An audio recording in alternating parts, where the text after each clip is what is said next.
So we are fortunate to have really well-known, well-renowned luminaries of cataract surgery as our chairpersons, Dr. T. Bilane sir and Dr. Mohanrajan sir. And we're going to start this advanced cataract surgery session with a talk on complications of cataract surgery by Dr. Mohanrajan. Dr. Mohanrajan joins us from Chennai. He is the chairman of Rajan Eye Care, which is one of the well-known institution, a training institution in Chennai. He's an alumnus of prestigious Shankar Netralaya and an institution in itself. And he has a very unique style of delivering a very high quality content. And he's very approachable, so you can approach him anytime for mentorship or any doubt that you have. Sir, Dr. Mohanrajan sir. Thank you. Huh.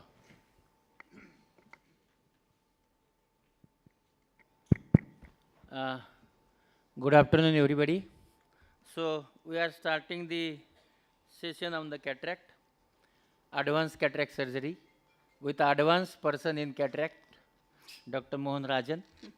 He is an excellent surgeon, and his videos are very famous. He has won all OPLs, maybe 66 OPL in India. Every OPL he wins.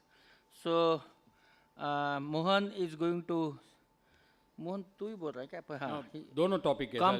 I'll combine both. So he is going to always combine the force.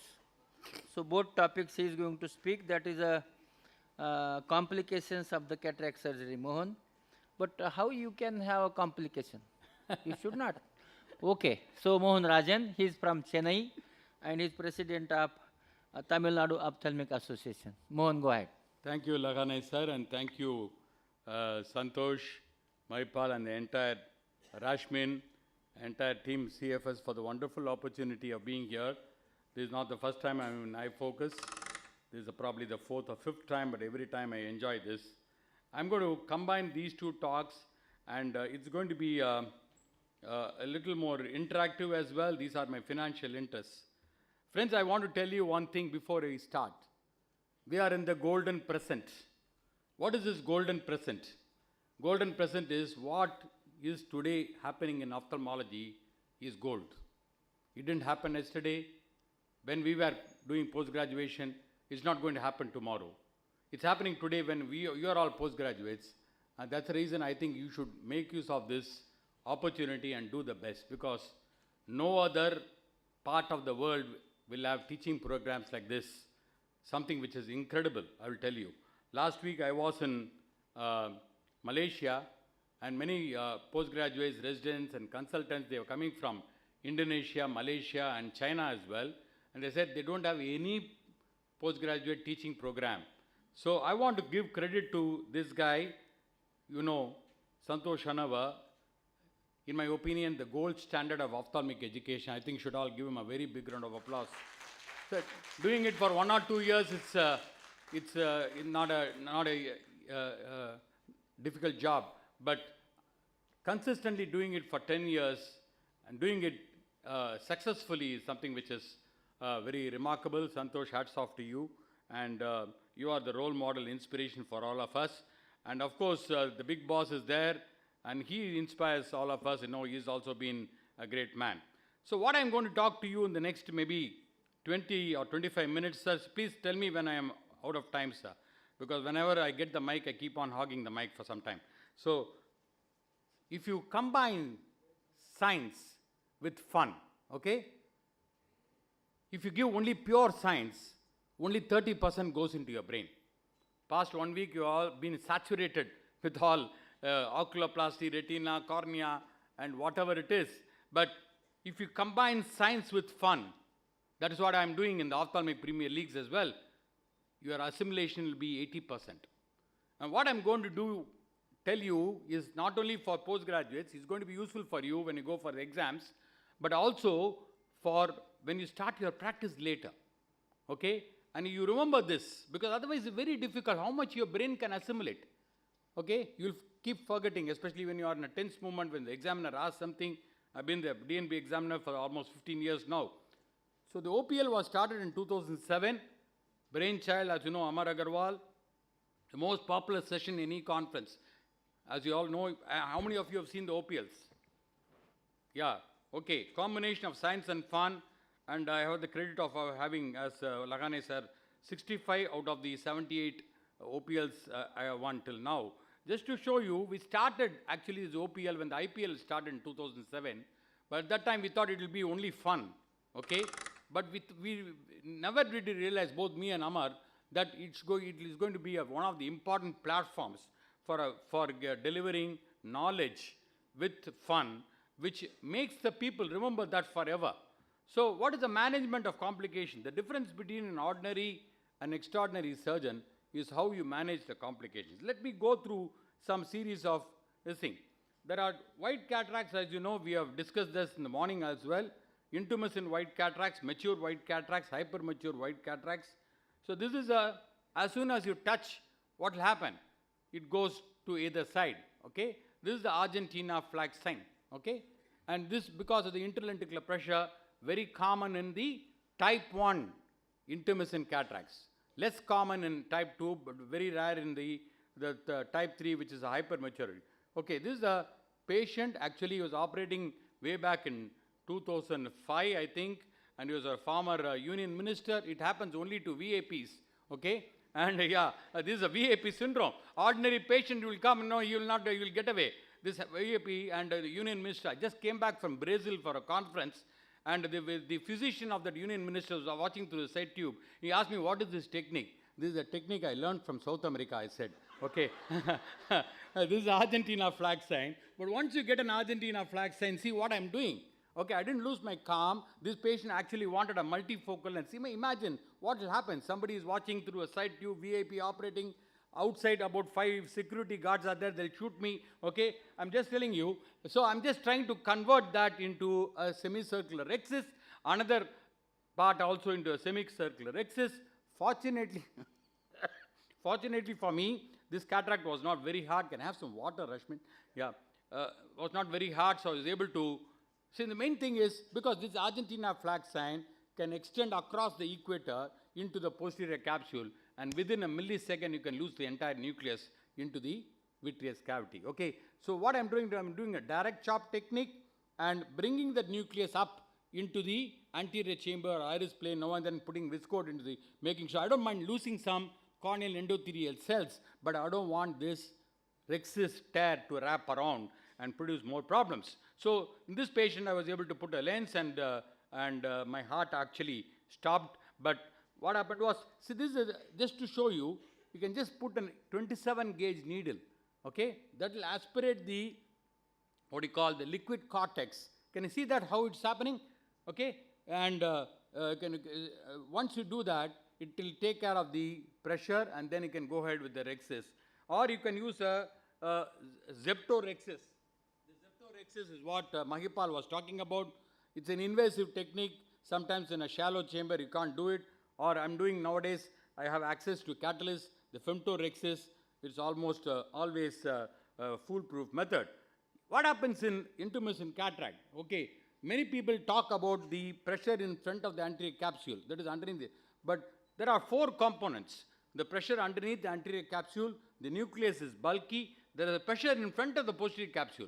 It pushes the nucleus forward as soon as you touch the anterior capsule. And there is also a positive vitreous pressure.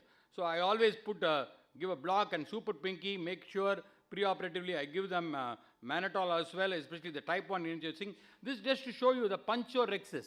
What I do is I just go with the phaco needle and can see the parameters I'm using on a Stellaris machine. Go in, go bevel down, go straight as if you are going vertically down and punch the anterior capsule. Once you punch the anterior capsule, and you can see here, you not only give the phaco power, not only punch the anterior capsule, you also give a phaco power. You can see I'm just putting blue Rex. Don't use high molecular weight viscoelastic. Just use normal viscoelastic, the HPMC. You don't want anything to occlude there. Go in and just go vertically down, not tangentially. If you go tangentially, you get an Argentina flag sign. Go vertically down, go one full throttle as if you are going on the accelerator in the car. Okay? So what happens is, because it's a bigger needle, it aspirates or decompresses the front and the back compartments within a millisecond. If you don't have access to Utrata forceps or anything, you can do even a phacorhexis. Okay? You can use a phaco needle itself and do a rhexis the way, okay, but a little amount of thing. in a immature cataract, you can just use the Utrecht forceps. So in a mature cataract, it's called punctorhexis. In immature cataract, it's called pinchorhexis. Okay, very simple. Okay, just remember this. In a Utrecht forceps, just go around and pinch it around. The only thing is, make sure that when you're doing a rhexis, your anterior chamber is well formed and well deep with good viscoelastic. Just to show you this, the rhexis is escaping and to the periphery. When escaping to the periphery, it goes beyond the 6 or 7 millimeter. It goes to the zonular area. And if you try to pull it in the same direction, what happens is it will go to the zonular area and extend, and during the phaco, it can extend back and go into the posterior capsule as well. You can see here, this is what I am trying to do is a little rescue technique, and which has been described by Brian Little, and you can see here I am pulling it in the same direction. Pulling it in the same direction. Can you see that? How I am pulling it in the same direction, and you flatten that rhexis and pull it in the same direction. You see how the rhexis is coming back into the thing. Then it's a simple, easy cakewalk for you after that. So these are the hard cataracts. It's like a piece of granite inside the eye. Many of you, I'm sure many of you are doing cataract surgeries already, ECC or SICS. The only thing is, if you use a lot of phaco power, you can end up in a corneal burn like this. What are the problems with corneal burn?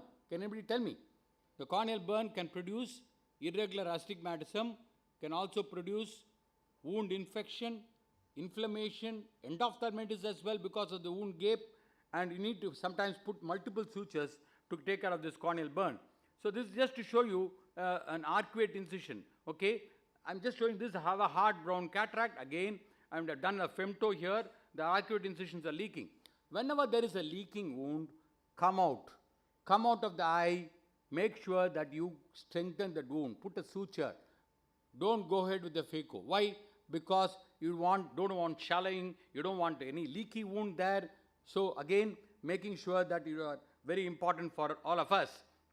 So this is a limbus to limbus detachment, corneal edema post-operatively. When you see this, there are two things you should suspect. TAS, correct. TAS is one thing. Second thing is this one. What is this?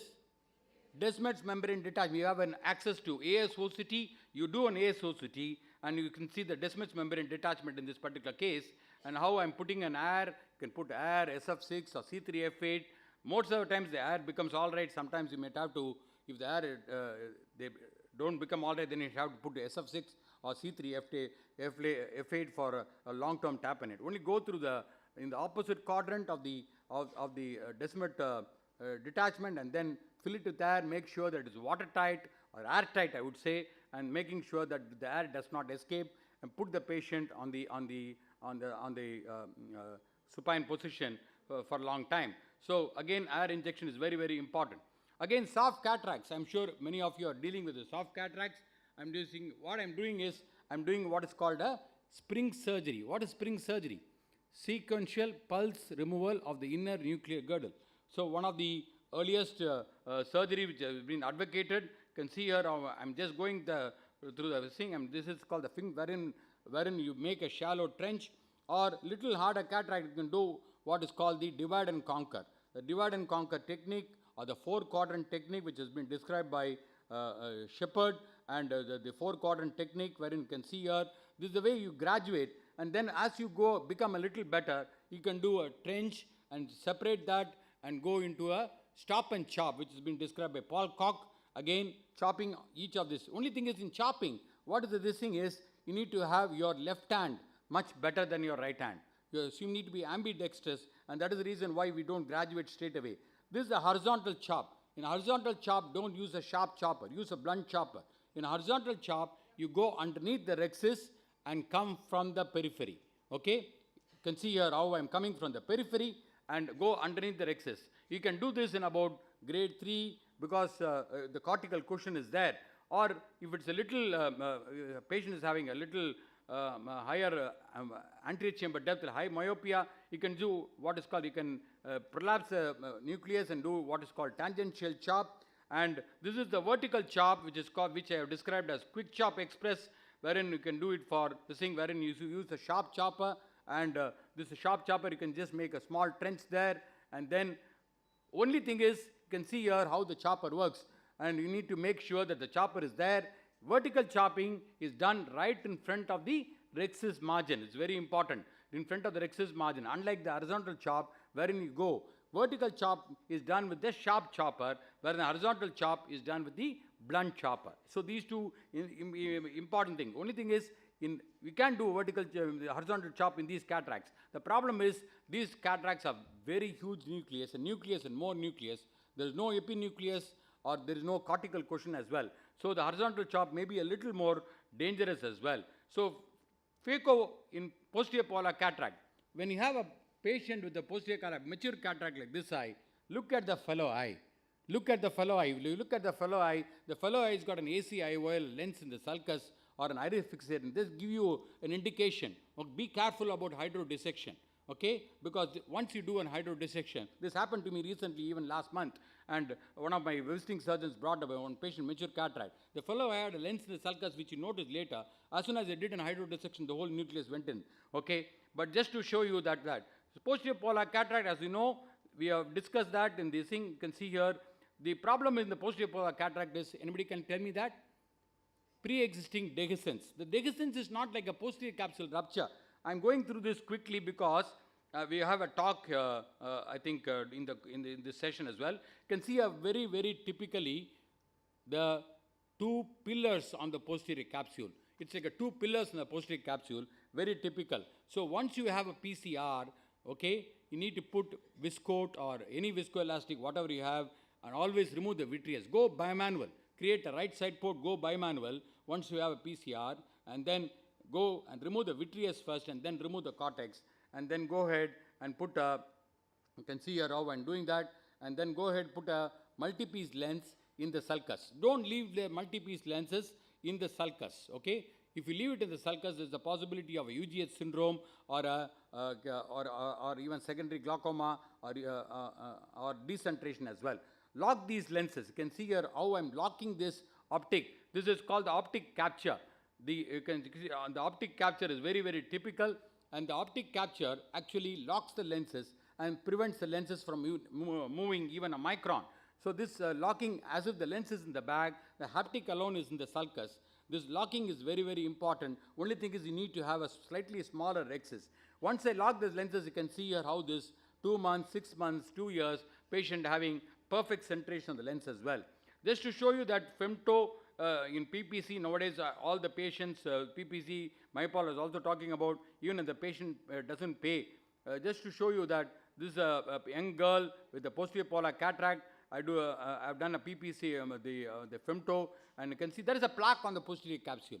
Okay, you can yag them, very difficult to yag because such a huge thing. So you can do what is called a plaquectomy. Okay, you can just remove the plaque very nicely. Sometimes you can use bimanual technique as well. You can use micro rhexis forceps or even the vitreous forceps, what you end gripping forceps you can use.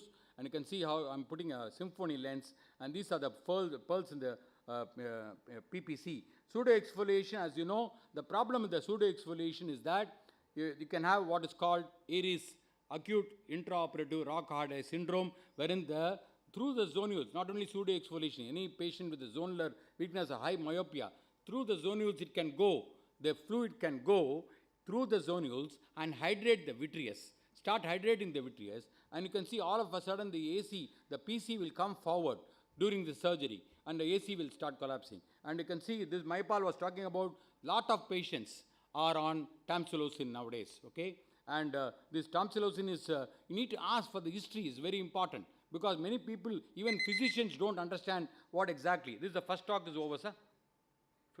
Yeah, I'll just go through quickly for the second talk. You can see how this iris shafting, all the complications are related to small pupil. Why small pupil? Because in small pupil, you are not able to see well, you are not able to do well.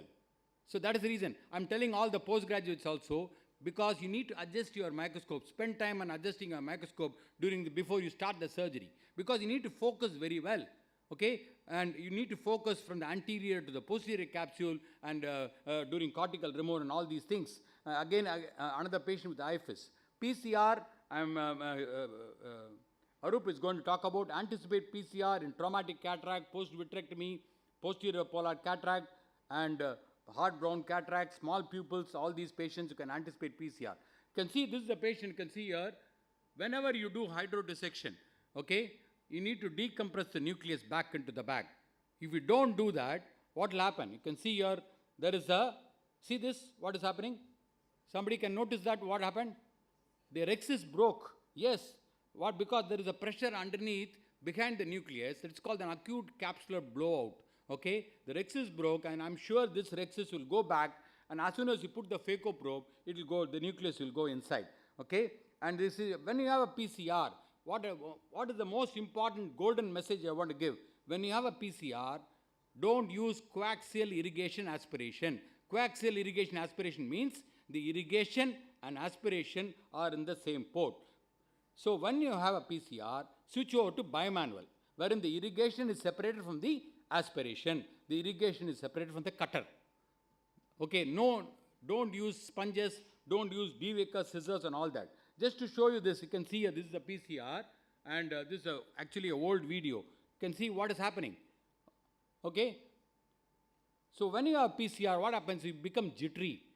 So you pull out of the eye. So when you pull out of the eye, you can see here, do not pull out of the eye. If you pull out of the eye, the PCR will become more, and vitreous is like a tsunami. Okay, more and more vitreous will start coming into the eye. You see what has happened. Immediately I went bimanual. What happened to the nucleus? Okay, nucleus has gone down. So it depends on you. You actually pray to God, and then you find out that the nucleus, depending on the karma you have done, the nucleus will come up. Okay, see this. Yeah, means that I have done a lot of karma, so the nucleus came up. Just to show you that. Yeah. So when you have a PCR, be quiet, be calm. Inject visco into the through the. You can see this another again. A former member of parliament. These politicians commit a lot of sin and then come to you, and you can see here. Can anybody tell me why the PCR has occurred? The post-occlusion surge. This was done long time back. I was using a secondary generation. Whenever you take the last piece, reduce the parameters, reduce the aspiration flow rate, reduce the vacuum. I'm injecting viscode. You can see how I'm stabilizing, and slowly, and immediately I switch over to the bimanual technique. So very important again. So I'm going through this very fast. Small PCR and bigger PCR. You can see traumatic cataracts are an entirely different ball game. You should have this is a Bulgor injury, and don't be overconfident in traumatic cataract. I was planning for a glued IOL. I thought I'll just remove this soft cataract. You can see what is happening. Once I put this cataract, one of the phaco probe, and you can see the flaps also, the entire nucleus, the lens started going into the vitreous cavity. And of course, can anybody tell me what is this? Yeah, phaco seal. It is a phaco seal, and first time ever, I have described a technique called extraocular cataract extraction, EOCE. You have seen only ECCE, it is EOCE. You can see here opening the conjunctiva and removing the lens as well. So this is, of course, the iris hooks and other things. This guy, Naren Shetty, is going to talk about. If you don't have anything, okay, if you don't have access to iris hooks or malignant ring, you can just do pupil stretch. Only thing is, don't stretch the pupil in the axis of the incision. You can do the pupil stretch, and the nucleus drop. And sir, another 3 minutes I'll take, sir. 3 minutes. Okay. Yeah.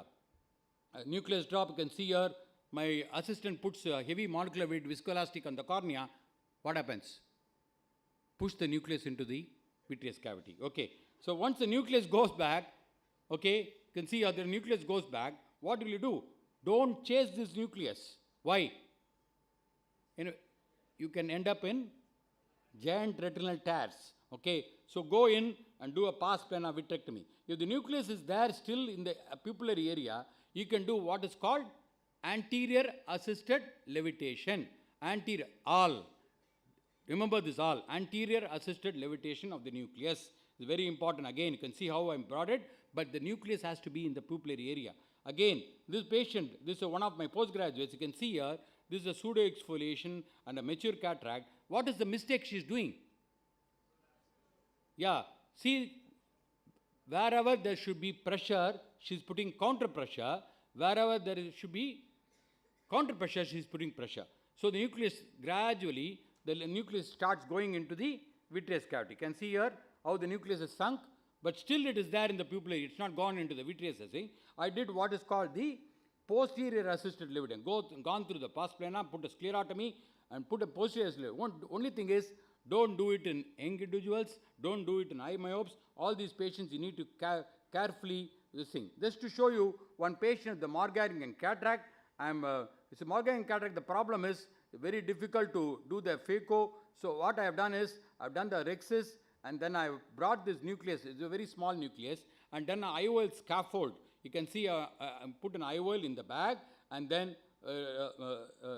this is an IOL scaffold which acts very well because the IOL goes into the bag and the nucleus can be easily taken off. So just to show you quickly, and because we are not running short of time, and these are all things which I am saying. Expulsive hemorrhage is something which you always, IOL exchange, again I am putting one IOL there, and this is an IOL exchange where wrong power has been put.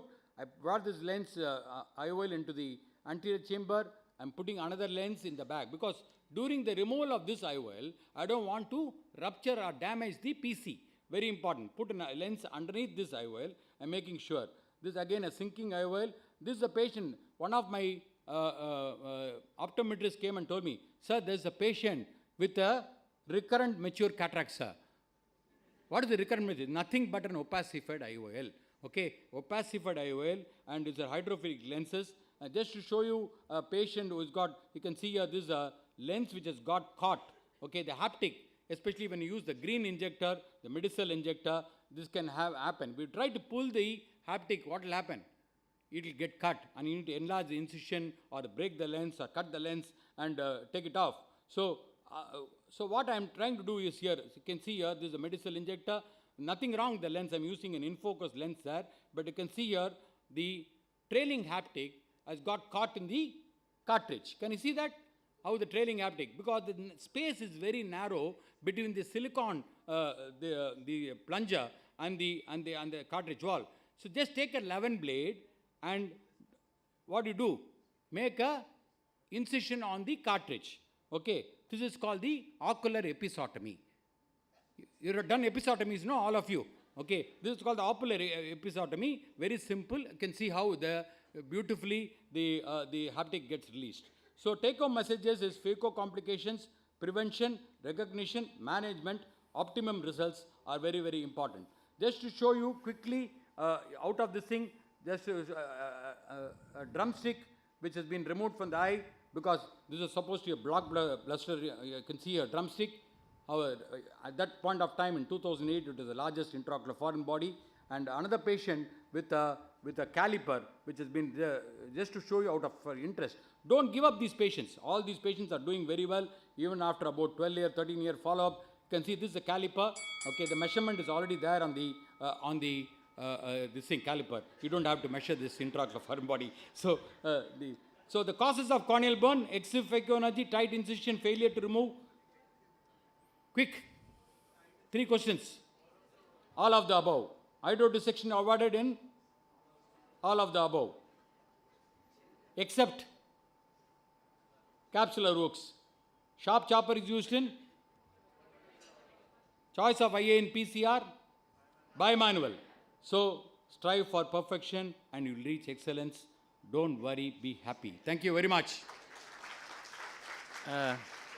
Thank you, Dr. Mohan. I want to just one thing. I want to offer the color atlas of retina and optic nerve.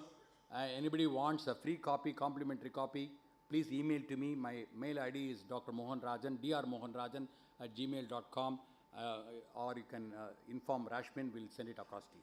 Thank you. Thank you, Mohan. As you've seen, the Mohan is an excellent cataract surgeon. Before I first invite Dr. Arup Chakrabarti, who is my best friend, and I think he is doing very good work in AIOS and also excellent cataract surgeon. So Arup, your topic is the management of PCR. So as you have seen the Dr. Mohan Rajan operating, when you get the PC tear, don't operate yourself because your other colleagues are there in the retina. They should also get some of the cases. So better to close down the your operation, have one glass of water and close the wound, tell the patient that there is a PCR and refer the patient to retina surgeon. Patient will blame retina surgeon, not you. So it is always better to refer the patient, because always patient remembers second surgeon, never remembers first surgeon. And so always do that, and don't do the heroic job like Mohan. Mohan is a different type of surgeon, and he always does in only the VIP peoples. So now the VIP has stopped going to his hospital. So don't do that. And now the Adu, go ahead. So, good afternoon, friends. All of you would have heard of KGF Chapter 1, RRR, haven't you? These movies have made really waves. So, I am going to really thank, before I start my presentation, SSRR Group. You know, thank you, Santosh, Sajdev, Rolika, and Rashmin, you know, for organizing this event for 10 successive years and doing so well. You know, so I mean, I'm really happy to be participating in this program. Now, do you see this picture? Can you just tell me what exactly it looks like? So we had a midterm meeting, midterm AS meeting. Slides are not there. Yeah, this is a slide. This slide. This slide. Yeah. I thought it was. Okay, so this is the picture. So I was just you know, we had a midterm AS meeting in Patna a couple of months back, and it was terribly cold, and there was a bonfire, and I took this picture. It looked like a posterior capsular rent. You know, there is a iris tissue, and then there's central pupil, and then there's a fire at the center. All right. So this is the topic that has been allotted to me for my presentation today. Now, I have been talking on this topic for the last maybe 2 decades at various fora. It's not because I am an expert in creating PC rent. Like most of the surgeons of my seniority or experience, my numbers are less than 1 per 1,000 for routine cases. Okay, so I do it. I teach. This is one of my very popular or favorite topics, because I want to dispel the myth in the minds of most of the people, budding cataract surgeons, that PC rent is an end of the road for the patient. It is a death sentence for the patient's eye. No. If you manage the posterior capsular rent well enough, the post-op results, eventual outcome, will be no different from that of a routine, uncomplicated case. Now, a disclaimer, say for example, as this is my first disclaimer, I want you people to reduce the incidence of PC rent in your day-to-day surgical practice. You will have access to a lot of resources. If you go to IGO 2019, there was a major review on PC rent written by me. Thanks to Santosh, this is available free of cost. And I also had edited a book on posterior capsular rent by Springer. Thanks to the pirates, now it is available in, in the web free of cost. But without that key, you won't have access to the videos. So before I start off, anybody here who is not doing cataract surgery? So all of you are cataract surgeons, right? And what are the 2 ways of ensuring that there is no PC rent during a surgical practice? Number 1, don't do surgery. Don't do surgery. Right. Okay, yeah. So if you don't do any surgeries, obviously you're not going to have a PC rent. And second pearl I'm going to give you at the end of the presentation, if there is time. Okay. So PC rent can happen during all stages of cataract surgery, all right? I have seen PC rents pre-existing. Mohan mentioned about congenital posterior capsular dehiscence during all stages of phacoemulsification, when something is not even happening also, like for example, you're waiting for the intraocular lens. After lens has been kept, I've seen the PC opening up. So here, it is a very interesting topic of posterior capsular blowout. If you blink, you're going to miss the posterior capsular blowout. So this is just the cortical cleaving hydrodissection. This is such a common step. All of us do it, but at one point, it will be played on slow motion also. So you will see that, there is a pupillary snap. So whenever you perform a cortical cleaving hydrodissection, you always ensure that you are injecting the fluid very slowly and you don't blink, because mishap can happen at the blink of your eye. And if you don't diagnose the pupillary snap and continue with phacoemulsification without changing your technique, you may end up in problem. So this is actually, I did a phacoemulsification, but there's a huge PC rent for this patient. And there are certain precautions to be taken, and I'll be maybe talking about it in another session, in another meeting. Now, this is, I'll show you a series of cases. Actually, when I started out doing courses on a PCDEN, I didn't have many patients in my video library where PCDEN happened. So I used to talk about the preventive aspects and the theoretical aspects of post-op management. Now I have enough material for the last 25 years to last one half day of session. So it's not that I get PCDEN very frequently, but because of time, I have developed a big, series of cases. Now, this was a patient, so I'm going to show you 2-3 cases today from that list. So this was an elderly man in the 70s, hard cataract, toric has been planned for this patient. And such patients, we gave peribulbar anesthesia, temporal clear anesthesia, capsular excis, cortical leaving hydrosection, went off pretty well. Now, let us see what happens, So here, the rexis actually is not very small. So if you have, if your rexis is,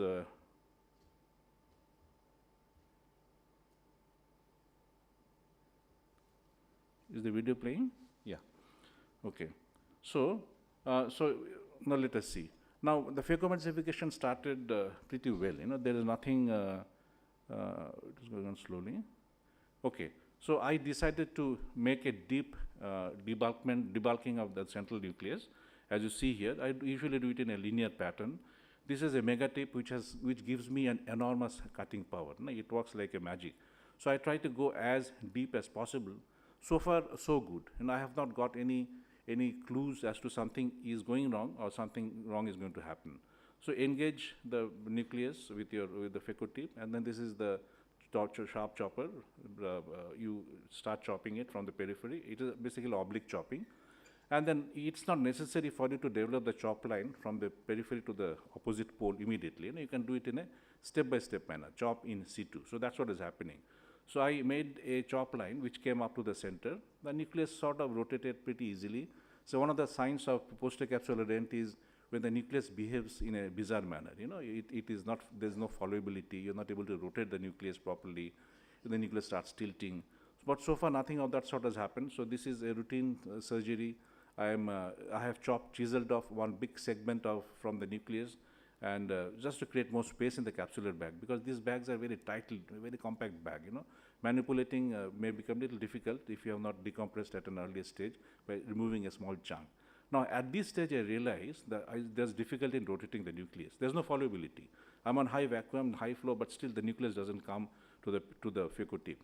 So I suspect trouble, and then I decided that I have to modify my technique. So I'm using what is called the visco shield strategy. This works well with a good quality dispersive OVD. So I have no financial interest. I'm not taking any name. So this was injected behind the nucleus and saved, and there was a shield created in front of the PCDEN. And then a little bit of anterior chamber phaco was done because the nucleus has to be elevated. I don't want to be working very close to where the pathology was. All right, so now the entire nucleus was removed. So it was 3/4 of a hard chunk nucleus that was still there in the bag, and that could be successfully removed. So we do not decompress the capsular bag before you remove the phaco handpiece or the irrigation aspiration device. You always inject OVD to form the bag, to form the anterior chamber. So there's a huge posterior capsular rent here. At what stage it happened, it is just a matter of conjecture. I was not really sure when it happened. But then you also see that the small chunks of epinuclear material or cortical material which are there in the anterior vitreous, which was not visible when I was doing the surgery. They are very small chunks, so you don't really need to intervene immediately during the surgery. So as Mohan had mentioned, whenever you are dealing with a situation where there is a PC rent or there is a zonular dialysis, bimanual irrigation aspiration is the way to go. Because though it slows you down, but you want to slow down. That is number one. Second thing is it gives you very good access to all corners of the capsular bag for the cortex removal. You can separate the irrigation. Say, for example, the irrigation cannula is kept farthest from the area of the posterior capsular rent or wherever the zonular dialysis had happened. So now I have changed my plans. Now I could not use a toric lens. This was a huge posterior capsular rent on the periphery, nasal periphery. So it is not going to support a single piece lens in the bag. So what I did, I took a 3-piece hydrophobic acrylic lens. The leading haptic has to go into the sulcus, but here I was not really sure whether the haptic is going through the area of the defect to the anterior vitreous. So I just brought it out, kept it in the anterior chamber. Trailing haptic was compressed and kept in the ciliary sulcus. Now the leading haptic, which was again brought into the anterior chamber, is being reposited very safely just under the iris, grazing the iris surface, posterior surface, and it is in the sulcus. All right, so we have a situation where we have a three-piece lens resting in the ciliary sulcus, and the optic has been captured. It has been buttonholed. I pushed it behind, so it is occupying the capsular bag. So you really don't have to alter the intraocular lens power. And whenever you have had a PC lens situation, regardless of whether vitrectomy has been done or not, it's always a good idea to close the incision with a suture. Sometimes I have even closed the paracentesis because I was requiring so much of stromal hydration. It was not looking nice, so I just put a suture.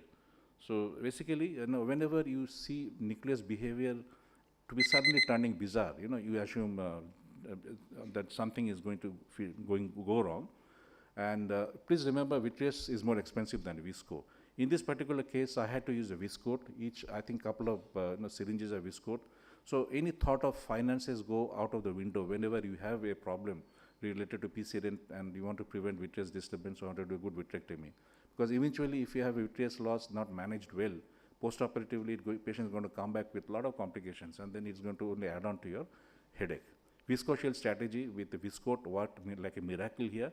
The PCRN never enlarged, it never allowed the lens material to go tumble into the posterior segment.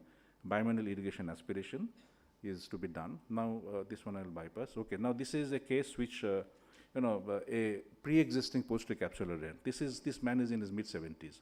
I had operated on the fellow eye. Fellow eye did pretty well. So this is the technique I use for posterior polar cataract. I think you're going to have a class on that, a lecture on that subsequently. So here I create a sort of a horizontal wall working from the temporal side to facilitate chopping. So you cannot do cortical cleaving hydrodissection in these patients. Whenever there is a posterior capsular rent suspected or it is weakened, we don't do a hydrodissection. So we can't rotate the nucleus. So this is a strategy. This is almost a 15-year-old video. So you have chiseled out from the nasal side a big chunk of the nucleus, and just to create space in the capsular bag, and then you perform a little anterior level phacoemulsification. Needless to say, you have to protect the corneal endothelium with a good quality dispersive OVD. And then using lollipop technique, both inferiorly and superiorly, bring the nucleus in a more accessible central area and consume it. Now, so far so good, the nucleus, hard nucleus, it is about grade 3+. It has come out pretty well. Now, I don't lose my anterior chamber. You see, before I take out my phaco handpiece, which is maintaining the anterior chamber, I injected viscoat, and you come to position 0, because if you're still in position 1, all the viscoelastic will come out of the eye. And then this is the area of the pre-existing rent, I realized. Bimanual irrigation aspiration was happening. The irrigation cannula was farthest from the area of the tear. Nevertheless, I lost the PC rent enlarged, vitreous disturbance happened. We have another just 2 minutes, sir. And then I again, didn't want to enlarge the opening further. So vitreous is invisible. So it is always a good idea to stay in the vitreous with triamcinolone acetonate suspension. It is available at 4%, so you dilute it 1:10. So you basically see the vitreous, your vitrectomy is done in a more precise manner without much trauma. And then you remove the vitreous till the posterior capsular rent a little bit behind. And then subsequently, I injected a 3-piece hydrophobic acrylic lens, which haptics went into the sulcus, optic were captured through the bag. So it was sort of locked into place. This is the way to capture it. And post-operatively, the patient has done extremely well. So basically, in summary, so PC rent is inevitable. It happens. If you are doing cataract surgery, sooner or later you're going to have a PC rent. Particularly for senior surgeons who cannot refuse to do challenging cases, it's going to be more common, more than 1 in 1,000 incidents. Whenever intraoperatively you see some bizarre behavior, nucleus become unrotatable, it starts tilting, and you make an early diagnosis. So it is the power of positive pessimism.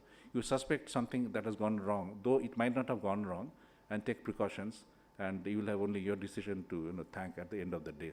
So assume the worst case scenario, a PC rent or a zonular dialysis. Vitreous is more expensive than a visco. Viscoshield strategy works well. Always use bimanual irrigation. Even if you are using coaxial for routine phaco, use bimanual irrigation aspiration for people with PC rent. 3-piece hydrophobic acrylic lens in the sulcus with optic capture is to be done. and never use this lens, single piece hydrophobic lens in the ciliary sulcus, all right. The lens, ideal lens that should go into the sulcus is a 3-piece lens. Ideally, it should be 13.5 millimeters to 14 millimeters in length by 6.5 millimeter optic. Unfortunately, these dimension lenses are not regularly available, but some lenses, 12.5 or 13 by 6 millimeter lenses are available, so they can be used. And if you are not able to keep the lens, optic capture is not happening, your axis is large, then you can use this formula. Rough calculation is reduce the IL power by 5% if it is going to be kept little anteriorly on an anterior plane, not within the capsular bag. And always inject intracameral antibiotics if you are not using it routinely, particularly for your PCDent and zonular dialysis situations. Post-operatively, you have to be very, very vigilant because these patients are more prone for the complications that was mentioned here. They have a long-term uveitis, CME. Glaucoma may be more frequent, particularly transferal acetone has been used. So follow them up. Be very frank as you discuss the situation with the patient. Don't decompress the anterior chamber by letting out aqueous because vitreous may come out if there is ocular hypertension post-operatively. And detailed fundus evaluation, and patient has to be kept under detailed regular follow-up for a long period of time. Thank you so much for your kind attention. Thank you, Arup. I think it's very, very comprehensive. Nobody can be better than Arup as far as PCR is concerned and management of PCR, because he is not an expert in PCR, but I'm just telling you. But most important message is, I think, don't lose your calm, very important. Identify, anticipate PCR in the patients, what he just now told, and switch over to bimanual technique. And don't hesitate to refer to your posterior segment surgeon whenever there is a problem. And follow up these patients very frequently, post-operative. Endophthalmitis 4 to 5 times more, much more common when you have PCR and vitreous loss. So beware, keep that in mind always. So we go on to the next topic since we are running short of time, and we have none other than Dr. Naren Shetty. Naren Shetty doesn't require any introduction. He's a guy who is actually the face of Narayan Nethralaya Bangalore, and he is the head of the cataract services there. Wonderful surgeon, very calm surgeon, very competent, very excellent clinician, very good researcher, and above all, he's also very smart and good looking as well. Yes, and he is actually acting in some movies in Kannadiga, and Sir, please. No, I'm not. Yeah.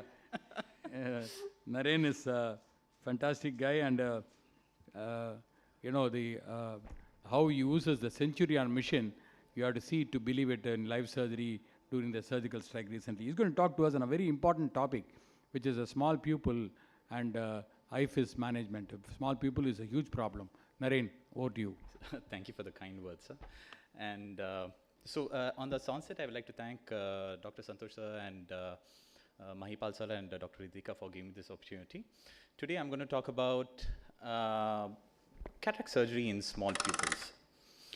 Now, these are the topics what we'll be covering. I'll just try to run through a little bit of theory and then give some tips on handling these cases.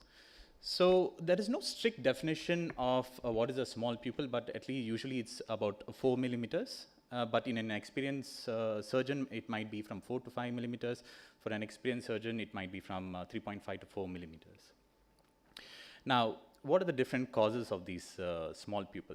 It can happen because of posterior uveitis, because of posterior synechiae. It can happen because of pseudoexfoliation.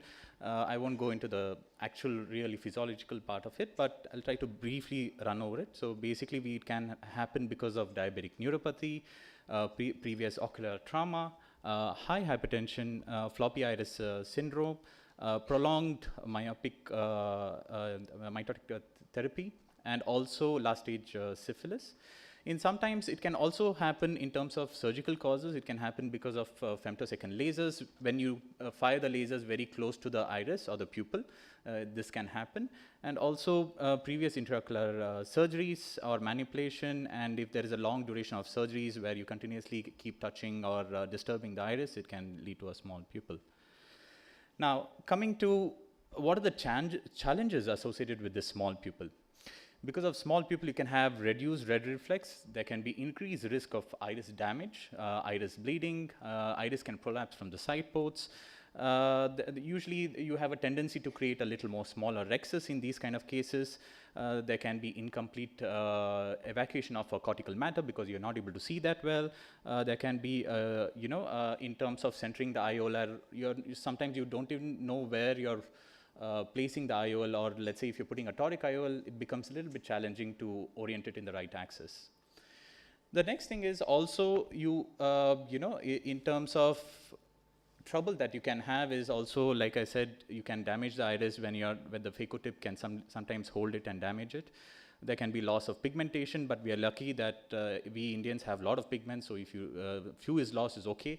But for people who are light-eyed, believe me, you touch it once, there's directly a hole through and through. There can be retained lens matters and so on and so forth. So the primary goal is to achieve adequate size and to maintain pupillary function and have good outcomes at the end. So how do we manage this? Now, preoperatively, a good slit lamp examination is very crucial, just to try to identify the cause of the small pupil. Always measure your pupil after you dilate and document it before you do your cataract surgery. Assess the hardness of the cataract, look for the AC depth, corneal endothelium, and so on and so forth. Now, in terms of preoperative use, I think we have all been using tropicamide and phenylephrine, and always start 3 days before NSAIDs. This really helps not just in preventing post-surgery surgical macular edema. Also, it gives a good retained dilatation during your surgery. Now, in cases of IFIS, there are several studies stating the same, but in case of IFIS, there is nothing like a solid, nothing like 100% sure treatment before the surgery where you can retain or prevent IFIS. But there are some few studies which saying that applying 3 times a day 1% of atropine 3 days before. Maybe I'm thinking in milder cases it works, but definitely in not severe cases. Now, coming to intracameral injections, I think one of the most used is preservative-free lignocaine with the phenylephrine or epinephrine, and sometimes some people do use ketorolac in the irrigation solution itself. Now, in terms of intraoperative, how do we handle these cases? It depends on your experience. First, you can start off, with always block these kind of patients because it's extremely challenging. Then you can always shift over to topical. In terms of OVDs, try to use viscoadaptive like Helon 5. This does really well in these kind of cases. What you can do is, let's say, in cases of IFIS, you have a very high tendency of the iris always prolapsing from the side port. Don't inject more and more visco, it'll keep prolapsing. Just inject a little bit of visco near the side port, and then you can inject a more cohesive in the center, so that will push out the iris, and then you can continue your case. Never ever inject viscoelastic below the iris. Keep that in mind. Now, the next thing is gentle hydrodissection. See, you can have scenarios. You keep observing the main port. Okay, so when I'm doing a hydrodissection, so you can see, and immediately the iris is prolapsing. Now, why did the iris go back by itself? This happened because this is very, very common in a very shallow AC and the non-dilating pupil. And why this occurs is when you do hydrodissection, fluid goes behind the lens comes up, so it's trying to push the iris out.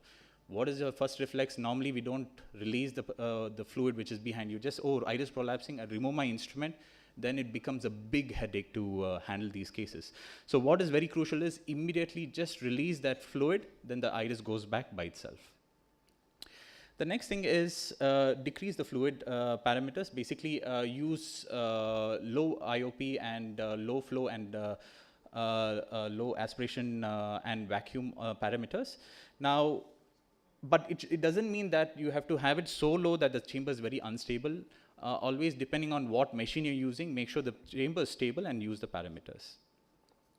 Now, the next thing is you have to manipulate within the visible area. Let's say if this is the visible area, you need to move your chopper only in that region. Don't take it behind the iris and try to chop it. This can lead to a PCR. Sometimes you might cut your capsule and so on and so forth. So if you see my chops, it's right in the center and very neat. So once I finish my chopping, what I do is I usually remove my second instrument. Once I remove my second instrument, there are certain rules which I follow. Whenever I press step 3, I'm always in the center, just little above the iris plane, and then I don't move my phaco tip when I'm pressing 3.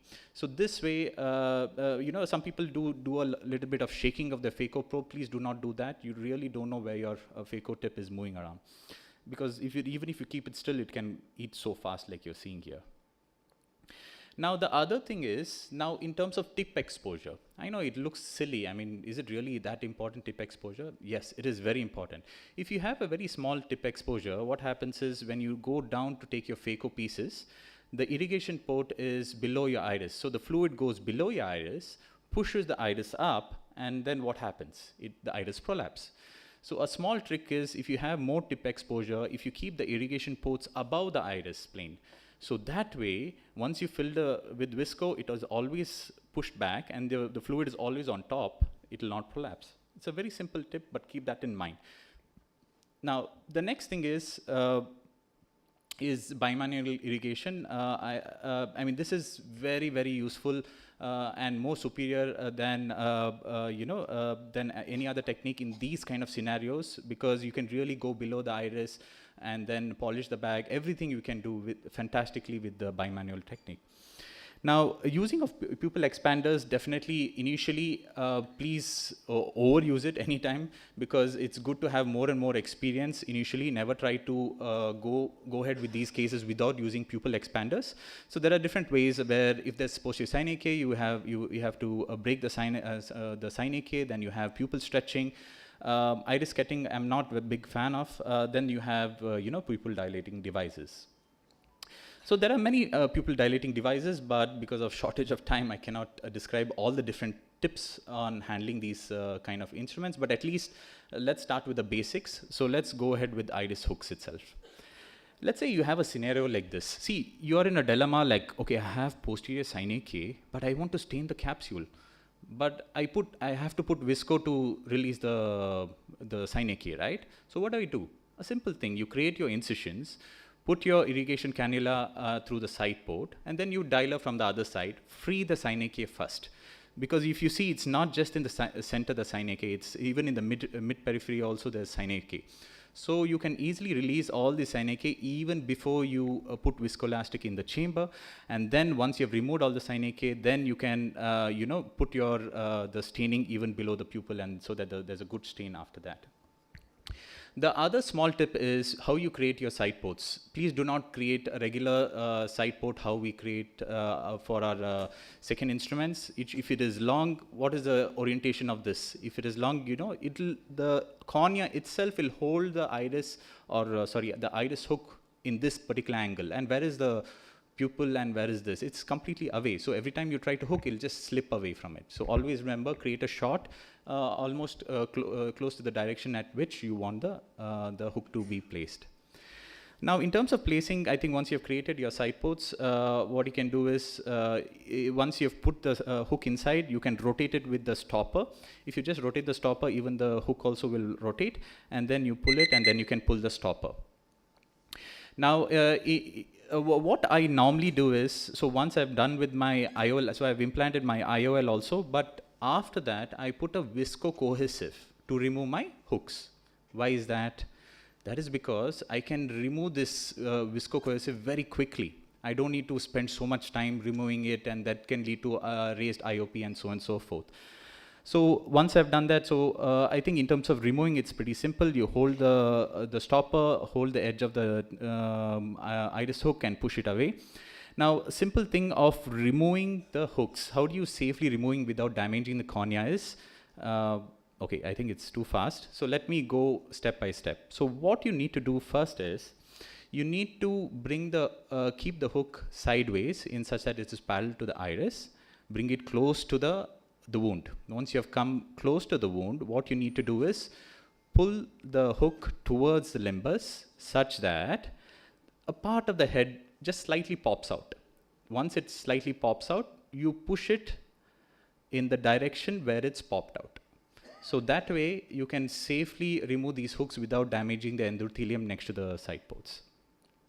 Now, in terms of how much do you stretch, initially I think it's better always stretch it to the maximum so that you have good visibility. It's very easy to do the surgery. But as you become a good surgeon, if you see the different areas where I've done the stretching, see if you see temporarily, let me see if, can you see the mouse?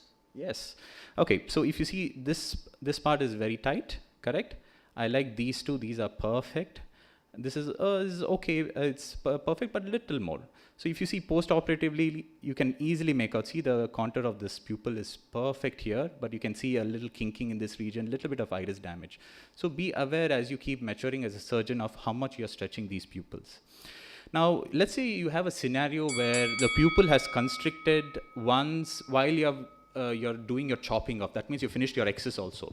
So at that point, please do not put iris hooks.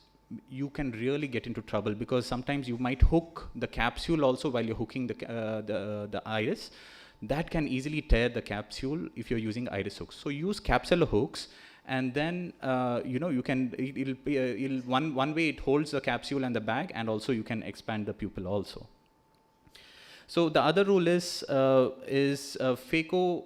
Try to not. It should just be a one-time procedure. If you take your phaco probe inside, then you have to come out and you should finish your job. You should not continuously bring it out, put visco, bring it out. That is a very bad idea in these kind of scenarios. In terms of implanting in these small pupils, in a hydrophilic lens, it goes in very easily. There's no issues at all. But in a hydrophobic, it becomes pretty damaging if you press it down. So what you need to do is once the trailing habit is in the bag, what you can do is with the help of the dialer or aspiration probe, you hold the edge of the optic and then push it into the bag. That way you don't damage the iris. And yeah, you can also rotate the lens, but always rotate the lens once it's in the bag. I personally don't use expanders for most of my cases, but I highly do not recommend it. As you keep doing, I think you'll become more comfortable, and you should be able to do it too. Now, so the take-home message is for all postgraduates: if you do see small pupil, completely run away. Do not do these cases. Okay. So if you're a fellow during your early period, again run away from it. Do not do it. Because see, I really believe when you're learning, you have to take the most ideal case because you have to perfect your techniques first. So you need to be the king of doing normal cataracts. Then you start touching this because these cases can really discourage you and you lose your confidence, and that will be a big blow to handle your normal cases also. Thank you for your time. Fantastic, Naren. I think all the points as far as small pupil is concerned is, what's your cutoff level? Suppose you have a patient with an IFIS. For example, my cutoff level is around 6 millimeter. Anything less than 6 millimeters is a red alert for me. And I put iris hooks or Meligun right in the beginning of the surgery. Yeah. What's your cutoff level? Anything like that you have? I personally see how the iris is behaving, sir, when I'm doing. If it's always prolapsing through the side port, I see using viscoelastics, like I mentioned in the presentation, and then see if I can handle. Anytime I feel it's prolapsing too much or it's difficult, then I just use it. But most of my cases, even I think usually if it is 1 millimeter or like that, or 2 millimeter, less than 2 millimeters, I usually use iris hooks. Otherwise, I try to manage just like that. So, yes. Fine. But no, that's not what I recommend. Please do not do that. Yeah, but he is a super surgeon. But no. General message I want to give all the people who are, because they're all budding cataract surgeons, is that right in the beginning of the surgery, you decide that I want to put iris hooks or Meligun ring in the beginning itself. Because halfway through, putting an iris hook is very difficult because your pupil becomes small, the iris will start coming out through all the ports, and it becomes a really messy, and sometimes when you put the iris hooks, the capsular excess margin can get damaged also. So in the beginning itself, you decide, that's what I do. In the beginning itself, I decide this patient will require iris hooks, and because if it's going to be 6 millimeter, definitely in IFIS patient, it's going to become further smaller.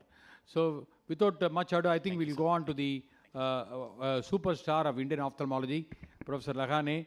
He doesn't require any introduction. He is the man who has actually turned the face of ophthalmology in Maharashtra completely as a director of the JJ Hospital, and very dynamic and very bold person, and a person who has done the highest volume of cataract surgeries in the entire country. And after retirement, he's having his own hospital. His son Sumit is also a fantastic surgeon, and he's got his hospital called Raghunath Netralaya. Lahane is a very great friend. It's an inspiration, a role model for all of us, and we'll request him to show his really lovely videos. And are you ready, sir? I think, Yeah. Mohan, thank you very much. And Naren, very good videos, and I think hooks and everything. And it a very good message that whenever you are in difficulty, you should not go ahead. Thank you for that. Now see when the topic blockbuster is given, when the surgeon is not going to teach you theory, that time such topics are given. Other thing is why this topic is kept after the lunch. Sure. I thought he was like Arup, you also told. No, no, no. Why this topic is kept after Yes, the sir. lunch? Because you all are sleeping, and so now you will see something. Now see, this is the cataract where I am doing the rexis. I do rexis with both. So it is not that I will do with the needle or I will do with the forceps. So whatever is convenient, I do rexis with that. And then if there is a such type of mature cataract, slightly nuclear inside. So here just I am rotating the nucleus, don't do much of the hydro. And then you have seen though it is white outside, it is a brownish inside. And so now here I am going to do the surgery. So whenever you are going to do such type of surgery, so what is happening nowadays, we are starting with the phaco, and the iatrogenic blindness we have increased from 3%, which was there in aphakia, to the 7% when there is a phaco. It means because the phaco what we are using, the iatrogenic blindness in India in the patient is increased 4% more. So whenever you are, see now, whenever I am doing this chop, see here, the two instruments, they are together, and then whenever you are separating or chopping, see again, the tip of the phaco tip is down, and then you will have to separate it up to the center of the nucleus. So just separating will not help you, because there are leathery fibers behind, and those fibers will trouble you. See here again, I am separating the fibers behind, and see, and once you have made the pieces should be up to the center and completely separated from each other. If those pieces are attached to each other, then when you take one piece, other piece will go down, and at the edge is sharp, you will get the piece tear. And you will feel you have not done anything, your instrument was not there. How piece tear has happened? It is because of the sharp edge of the nucleus, sometimes you get the piece tear. So separation of the each and every piece is the key in such type of cases. Now other is the brown cataract, the posterior fibers, then advocate. In between you use visco, so that second day the cornea will be good. Otherwise you will have to tell the patient कि बीच में हवा है थोड़े दिन रुको. So it is better to be use visco. Now this is the OPL video, because this Mohan Rajan always wins the OPL. That is rigged always. Because Amar is there. Now see, this is can you see the subluxated area, and I am doing the rexis in this cataract. See this. So now see this. Can you see the subluxated area? I am putting the CTR. Okay, once I have implanted the CTR, then I am going and just doing the hydrodissection. Now this I am doing at 2-3 places, and I am trying, see now, I am trying to do the phaco. What is happening? That area where the ring is there, that is coming forward. So whenever that is रुको coming, जरा, सबर करो. बोला धक्का मुक्की नहीं करने का, आराम से लेने का. हाँ. बुरा वक्त है. आवाज थोड़ा बड़ा. हाँ. So then, so in between now I am using the hooks. So one support is not working. When one support is not working, the other support should be used. So before that, if you will operate, the lens will go down, and better to use the other support. Here the hooks are used, and you can see the lens. Then I can just making the pieces and removing each piece. Why? Because if there is a PCT here, the load of the nucleus in the vitreous will be less. So every time I am just removing one piece, separating it, chopping it, and removing it. So now again I am rotating, and here as the last piece has came, now the power is reduced, and if that is not reduced, sometimes you may have because the posterior capsule is not supported well, so that may come forward, and you can have the PCT here. See here, gradually I have completed and then whenever you are removing the cortex here, the cortex is entangled in the CTR. So whenever you are removing, it is very difficult because that is entangled there. So you will have to go slowly, and once you go slowly, then see here, you can implant the lens. I have not this. Can you see this? The lens is implanted and rotated and implanted in the bag. So it means only patience can help you if you are managing any case.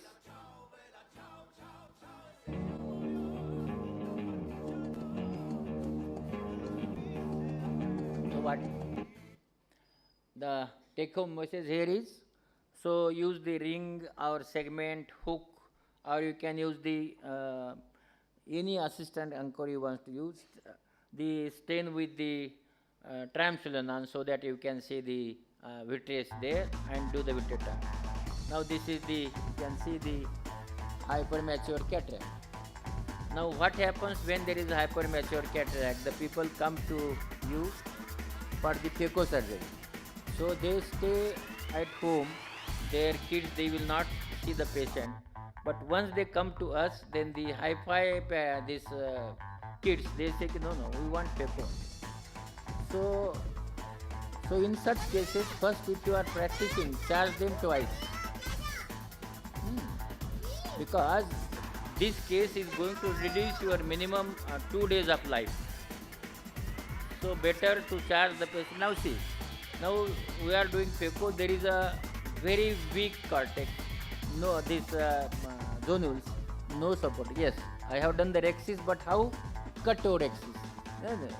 Cato. So cut, and that is a catorexis. It's a new type. Right?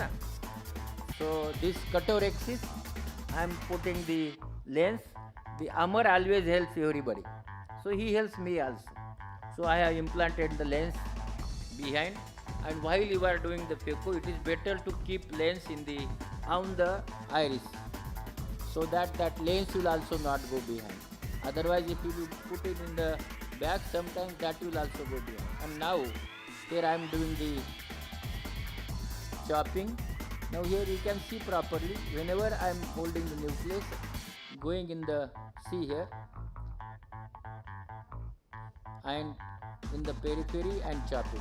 You can say like horizontal, see here. So whenever you are chopping, in such cases the nucleus is moving all over. When see the piece has gone there, again put a visco, bring that piece. So this gives the flutter in the heart. Surgeon's heart, there is a flutter. Always remember. So if you are doing it properly, again you can see another piece from there, and once you finish it. So rexis, most difficult. So catorexis you should do, and very well used You can use the weak zonules, Morganian cataract. You can use the scaffold technique. And the other case, just you can see here, I am doing the case. It is not required that you should have the Centurion machine. So when you are starting the practice, don't go for the Centurion machine. Appa machine is good.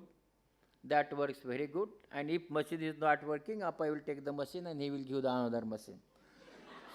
So be practical till you earn the money. Once you earn the money, then all type of machine you can purchase instead of giving the income tax. So better to purchase the machine. See here now, the chopping I am doing. Can you see this? Whenever I am chopping here, I am using the intelligent phaco. It means torsional and longitudinal. See here. So once you are doing this, again you will see, I am just separating. And once I separate, again you can see both, can see the tip and the chopper. Tip and the chopper in one line. Again the separated. And here also again, see once you are doing the chopping, can you see I am going up to the center. So if you are going up to the center, then only the pieces will get separated. Otherwise pieces will not get separated. See here. So take some time, catch it twice, thrice, and separate it up to the center of the nucleus. Make complete separation of the piece so that that is not other to the other piece. See here again, I am separating it, and now the large piece has come up. So what happens, from the bag it has came up, yes, then you can remove it one by one. So whenever you are removing it one by one, so any piece can come first. Better, whatever the piece is loose, that will come to you, and then you can see this is the another piece which was in the bag, so that has came up, and that piece can be also tackled properly. So now here ends this, and the last cataract I am going to see, the patient with noding. So this is the patient, you can see the noding patient doing the phaco. मजा नहीं आ रहा है. Now doing the phaco by itself. So this patient is moving. So whenever I am doing anything, so there are tremors in the patient, and these tremors are helping me for the chop. See, the tremors chop. This is a see now. As I am doing my assistant are asking the patient, and once you talk to the patient, the tremors are increased. So whenever you are doing, in such cases, you should not talk to the patient. Otherwise, the tremors, and these tremors at this time, you will get the sweat also. The same time, the heart is also trembling. Inspiration is very deep and very shallow, both. So many things are damaged. Now, what is the new here?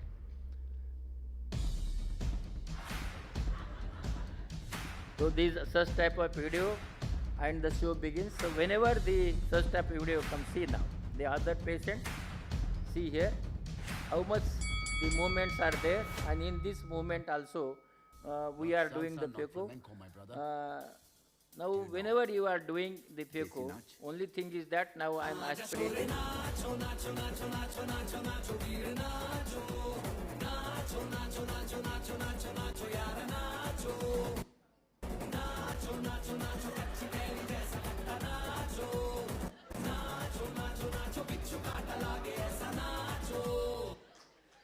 So the patient is also dancing.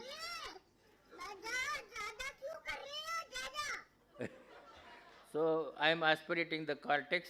The cortex is also aspirated by the patient only. So whenever I am aspirating, every cortex is aspirated. See here. आज खुश तो बहुत हो गया था.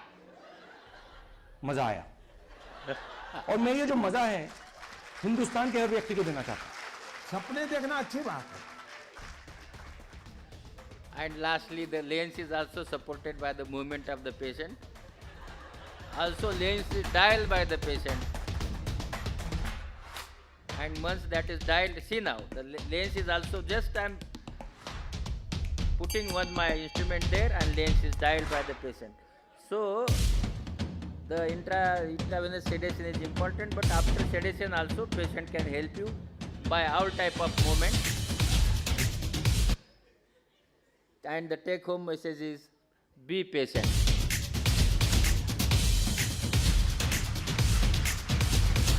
Thank you, thank you, thank you.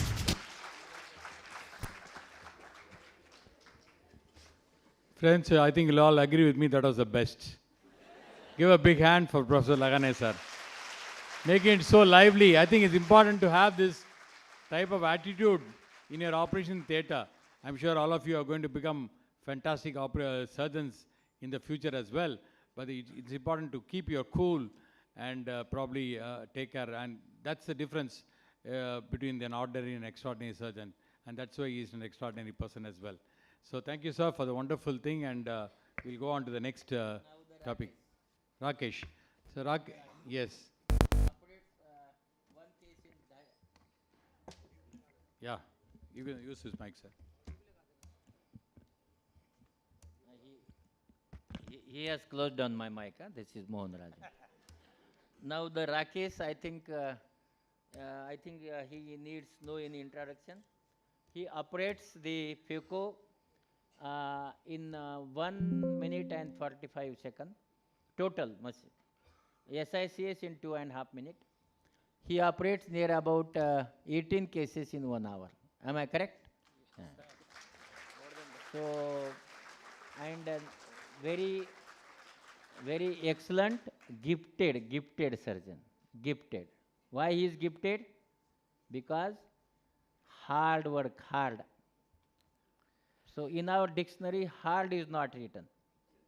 That is the problem. So, please write one hard word in your dictionary also. Not only hard work. Tiring. Oh, I am tired. No.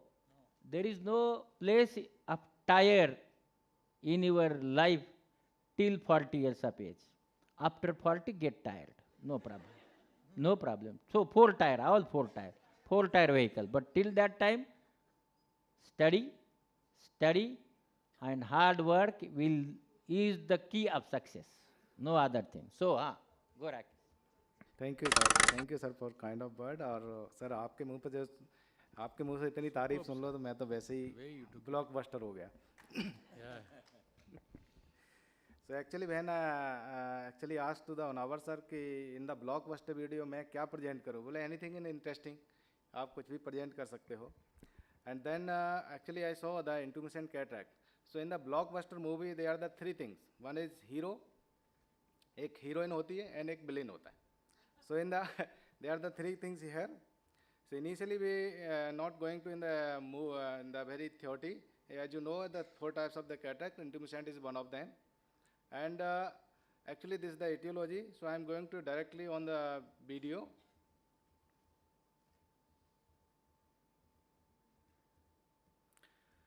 So this is the miscapsulina. Actually, the anti-lens capsule I have given the name is miscapsulina. It is the remember point view and could not be in the, this is not a theory, it was just given the name of anti-capsule, the miscapsulina. Actually, the lens capsule in the intumescent cataract feel the pain. So why this reason I present this video?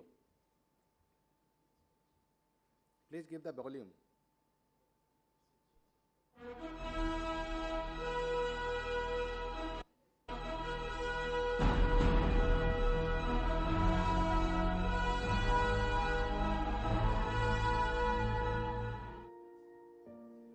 For every phaco surgeon, it's challenging to handle the capsular axis of an intumescent cataract. So during surgery of an intumescent cataract, both surgeon as well as anti-lens capsule, I always call miscapsulina, are under equal tension.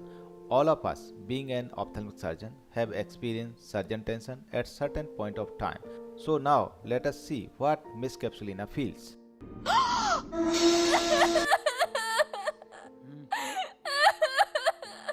Who is crying? Hey Dr. Shakya.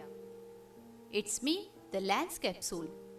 You know, I was already handling so much of pressure. And you also made the same Argentina flag on me like other surgeons do. So I thought that I am in the safest hands. But what happened to you, doctor, today? Now, doctor, please and please find some way and manage me anyhow. Don't worry, you are still in the safest hand. I will try my level best to manage you and will try give you the best possible result. If the axis is going radial toward periphery, what to do? Immediately stop performing the axis, fill the antechamber with high molecular weight viscoelastics and make sure nothing is pressing on the globe like finger, lid speculum and sometimes patient squeezing the lid.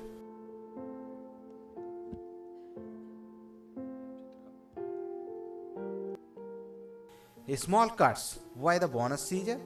In the peripheral upper and lower part of the torn axis and use the atrata forceps to complete the both semicircles.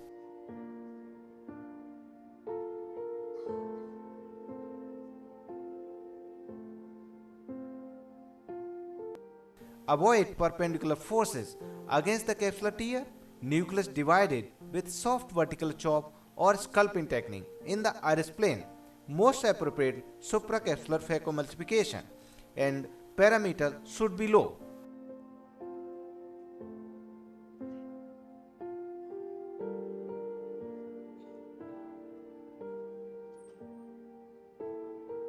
After removing the cortex, IL implantation should be in the back and placing the haptic perpendicular to the tear. As the saying goes, prevention better than cure. So, how to avoid urgent anaphylactine? First, be mentally prepared. I prefer to use IV mannitol in most of my intumescent cases pre-operatively, and I use high molecular weight viscoelastics. I usually follow the modified capsule axis technique. So this is the double axis. Actually, this is the two-stage technique. Initially, after nicking and aspirate the lens matter and then make a small axis initially, and with the help of the bonus seizure, we cut it and make another axis with the help of the Tarata forceps. So you can find the very good axis, and then after that every step become very easy.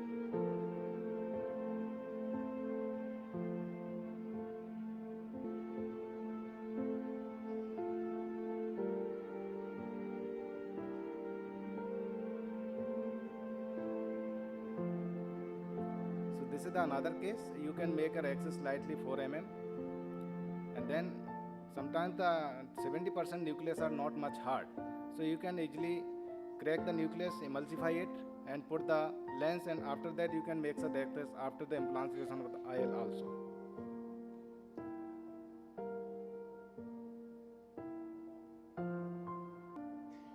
And this is the spiral technique. Initial nick and did not complete the axis. At the point of completion, you can just put the tangential force to make another axis with the spiral technique.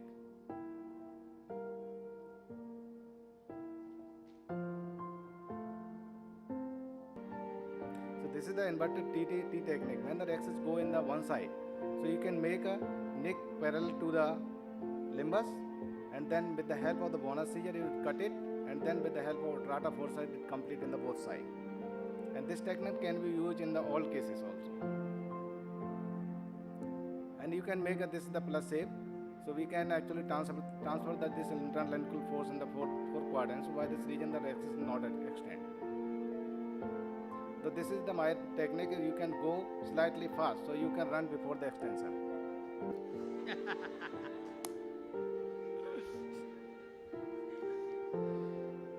When the pupil is slightly small, you can use this BX ring, because when you use the iris hook in this type of cases, sometimes it can cause the anti-lens capsule actually trauma, and then cause the extension before then making the axis. So this is the ring is very good for this type of the cataract. The technique is the same. You make an initial nick and then aspirate the cortex and then make another axis.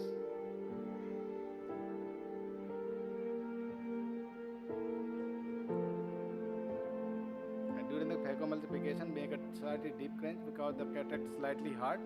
So make a slightly divide the nucleus in the many parts and then emulsify it.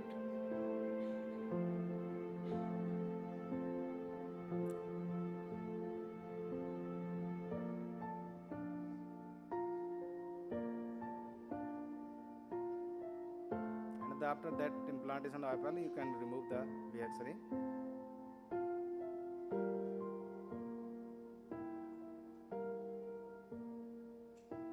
So this is the technique also used in the SICS also. After the making the tunnel, you just actually enter the antechamber, not cut the whole tunnel.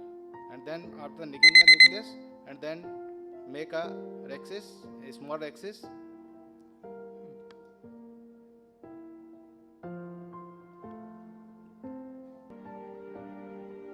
And after the aspiration of the cortex, you can again make another rhexis. It should be slightly bigger because this is we going to do the SICS. When the lenticular pressure is become low, and you can make a rhexis according to your choice.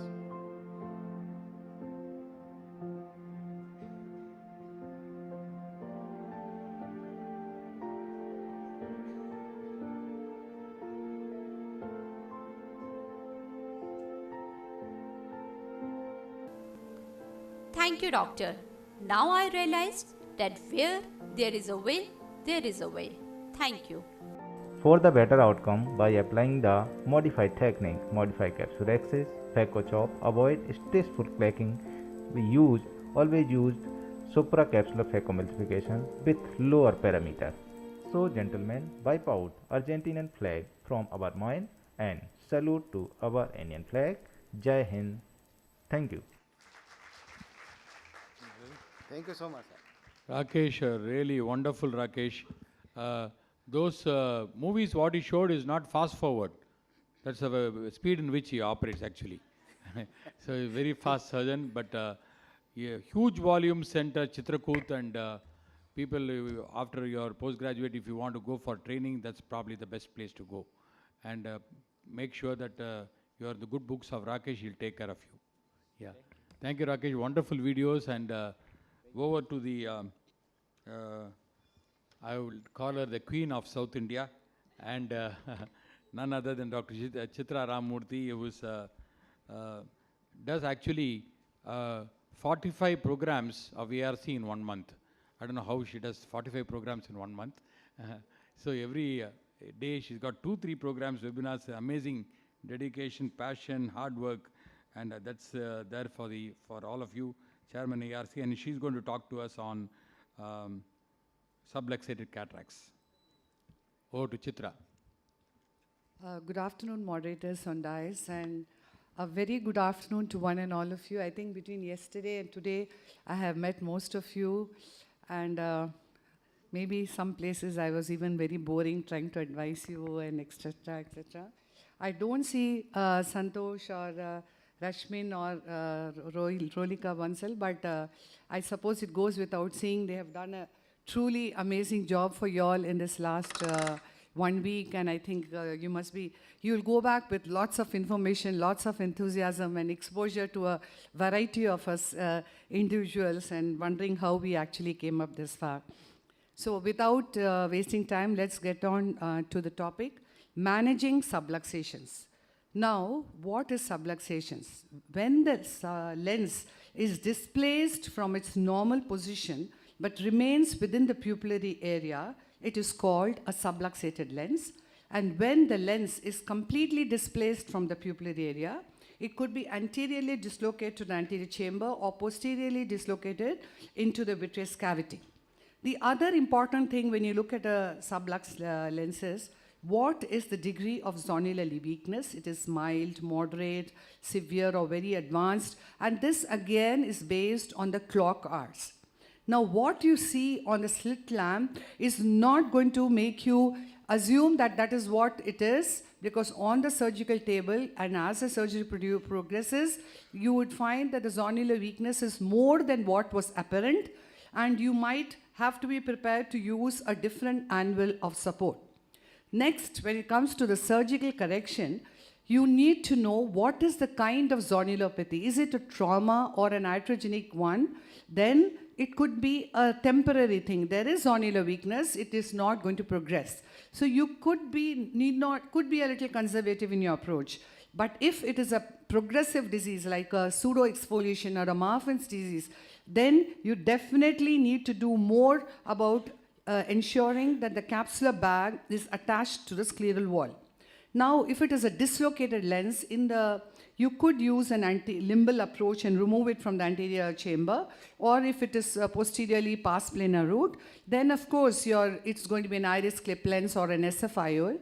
But when you want to do a phacoemulsification in the capsular bag with zonular weakness, then you have to use a CTR on the grade of zonular weakness, or you would have to use you have to have supports of iris or capsular hooks. As the case may advise, you would need a CTS or of course a modified CTR.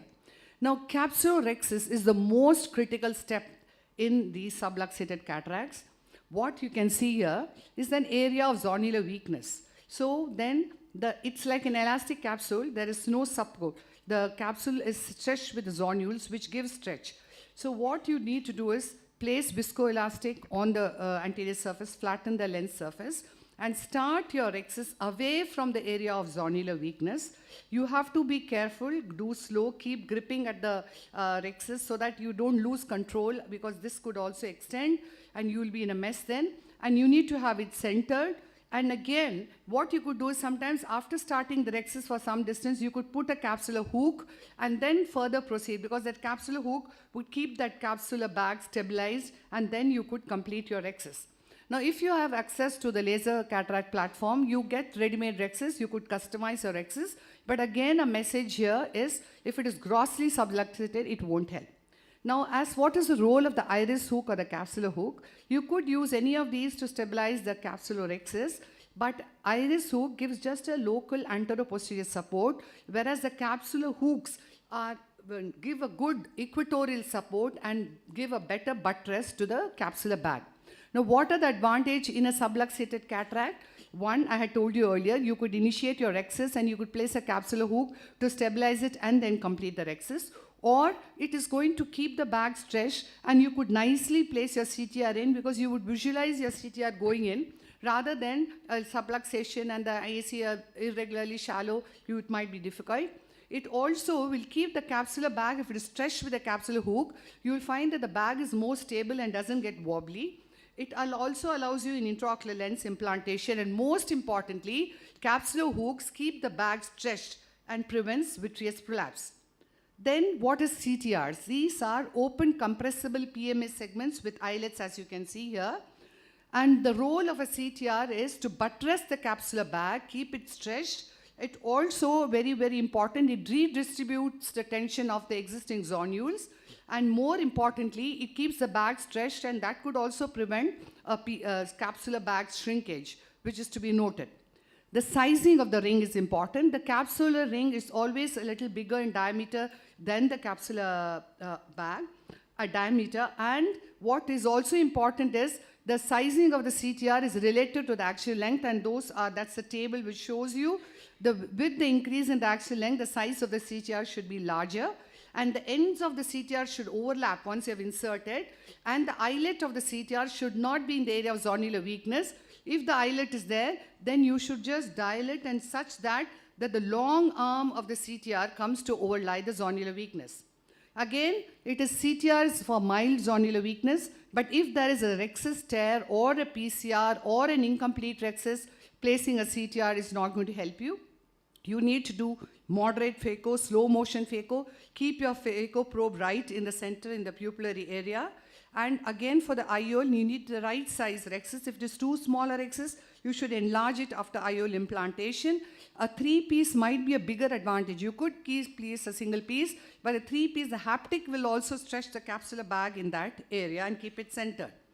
Then I'm going to show you just a few cases. Now, this is a case where 3 to 4 clock hours of zonular weakness is there. Place capsular hook, as I said, which will stabilize that area of zonular weakness.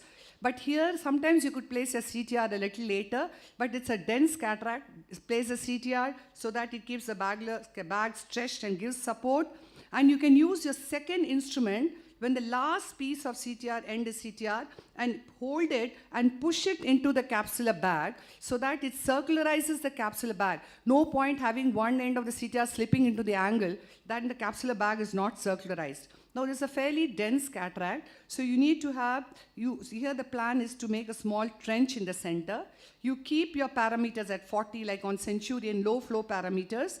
You have to ensure that the anterior chamber does not get shallow, because if the anterior chamber gets shallow, then the area of zonular weakness can increase. You should have done good hydrodissection, because you don't want to use excess stress on the nucleus and again make the zonules increase. And while this is a hard cataract, you need to separate the nuclear fragments. Those leathery fragments have to be separated. So this bag is lax. So make multiple small pieces, and all those pieces in the capsular bag are keeping the capsular bag stretched. Till this far, you are fine, you're going good. Once you have made them into multiple pieces, then you need to get your approach with the phaco to get the first piece out. Gently bring it forward. And once you bring it forward, do the phacoemulsification in a supracapsular plane, not in the capsular bag, because the capsular bag is quite lax already. But the initial pieces, you might be a little closer to the capsular bag. But when you come to the last few pieces, the capsular bag does not have support of those nuclear fragments, which are keeping the capsular bag away. Then in that case, you have to bring down your phaco parameters so that the bag doesn't come into the phaco probe, trampolining into it, and complete the case. Now this is a case of a traumatic cataract, large area of zonular weakness, but it is traumatic cataract, not going to progress. On the femtocataract platform, the rhexis was done, and then it was just a phaco aspiration, and the cortex was removed. And here a CTR seemed to suffice, but today I would have placed a CTS, but at that time CTR seemed to be fine, and the patient still comes to us and the patient is comfortable. This is a case where there is something wobbly, but there is no obvious zonular weakness. So decide to gently get the phaco fragments into the supracapsular plane, because you don't want to do phacoemulsification in the capsular bag. Again, slow motion phaco, keep the phaco probe in the center. Do not want the anterior chamber to shallow, because you're not sure. You would ask me, could you have placed a CTR? Because I wasn't sure whether there was a zonular weakness, but look, as I get the last pieces, I'm still doing phacoemulsification. Now look at the capsular bag. It is floppy. So that means it's a loose capsule. I could have placed a CTR then and there, but I decided that I'm going to inject viscoelastic, which would nicely stretch the capsular bag, and gently, tangentially, I'm going to tease out the cortex. I'm continue to do it. You are sensible if you place a CTR there, but if you are confident that you know you're not going to pull on the capsule, use tangential force and do it. And this is after injecting enough viscoelastic. And now I'm going to place my CTR inside and complete the case. Now I'm going to show you another case wherein this is a larger dialysis. This is an old video wherein a small central rhexis has been created. And then after completing a stop and chop, of course, I'm going to now place capsular hooks in that area of zonular weakness to stabilize the capsular bag. So once you have stabilized the capsular bag, do a central trench, do a stop and chop, remove the fragment, keep injecting viscoelastic, and then place your Sioni ring, which is actually a sutured Sioni ring, which is moved in an anti-clockwise direction so that the eyelet comes to overlie the area of the zonular weakness. And you could have different ways of how to fix it after placing the intraocular lens. You create a small scleral flap. I'm not going to explain how the railroading is done. It's railroaded and sutured to the scleral wall. This is a capsular tension segment. Now, this is a small area of lenticular coloboma. What is being done is called a Hoffman's pocket. Then viscoelastic is being injected. It is also going to plug that area of zonular weakness, and a small rhexis is created away from the area of zonular weakness. A gentle hydro, maybe you could place a CTR now itself, but it's a very soft cataract so that it's emulsified. Why would I place a CTR? Because there could be a fluid misdirection syndrome which could occur in these cases. So place a CTR. Now this again need not be a progressive dialysis. You need not place a CTS in this eye. A CTR may suffice. But then there could be an asymmetric back contracture in these eyes in the post-operative period. So a CTS being placed and is sutured to the Hoffman's pocket. Now the other last video, second last video, is this is a very severe zonular weakness, a pseudo-exfoliative cataract. So the plan of action is to just not do a phacoemulsification, create a SICS wound, place incision at 3 o'clock and 9 o'clock position, because the plan of action here is to place a iris clip lens in this particular case. Then the nucleus is removed with a vectis and an anterior vitrectomy is being done. And then an iris clip lens is, because the incision is already large, it has a 5.5 millimeter optic, and through the side port, you tuck the iris into the pincers of the haptic on either side and the surgery is done. Now this is a patient who has had 6 weeks back, well operated, but he was told by the primary surgeon that a CTR was there. He comes with diplopia, realized that the capsular bag is subluxed, so the CTR needs to be removed. First the IOL is being removed, but remember there's a CTR there. In this case, you already know. So you should, here along with the cortex, the CTR is also, cortical regnant is going to come, as you can see here.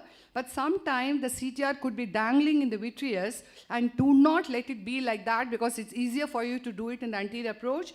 Definitely have your vitreoretina surgeon help you to remove the CTR, which is there in the bag, and again an iris clip lens is being placed. This is sometimes 10-15 years later. If you have not attached the IOL to the capsular scleral wall, there could be a lens subluxation into the vitreous, and you need the retina surgeon to remove the IOL bag complex and place a glued IOL. These are different anchors, an ASCII anchor, glued IOL, these are aniridia ring segments. You need to view that there are some post-op complications like a uveitis or a glaucoma. These could be high myopes. You should see whether there's a retina as well attached. So most importantly, the whole idea of this talk at such a preliminary stage in your young career, when you're struggling between SICs and phaco, a subluxated cataract could be a question in your long answer or a short note. So you need to know what CTRs are, what capsular bag hooks are, what is the role of the Sioni ring, what is CTS segment, some basic idea you need to understand, some basic points, how a subluxated cataract is handled is important. Like beautifully was talked in the Star yesterday evening event, when a 56-year-old with a dense cataract and 5 millimeter pupil, I was amazed with the intelligence and the perception of you postgraduates as to how methodically you said how you would protect the cornea, the iris, and every step of the way. So similarly, in a subluxated cataract, you need to be meticulous and planned and systematic and acquire skill sets, and at a point of time when you can manage it on your own, you could always refer it to your senior surgeon, but you need to understand for sure as to how it is managed. Thank you very much. All the best here. Thank you, Chitra. I think it was an excellent presentation for the subluxated lenses, and Chitra always good presentations. And now I will invite the Dean in Ophthalmology, Padma Shri Dr. Jagat Ram sir. He was a director of the PGI Chandigarh, professor in the PGI Chandigarh, and excellent pediatric surgeon. Very good videos. His videos were given the first prize abroad, also in America, and also in the I think in Europe also. So he is operating there about 700 pediatric cases every year. So he is going to speak to us on pediatric cataract and overview.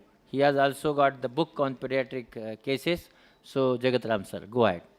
Thank you very much, Professor Lahane sir, Dr. Mohan Rajan.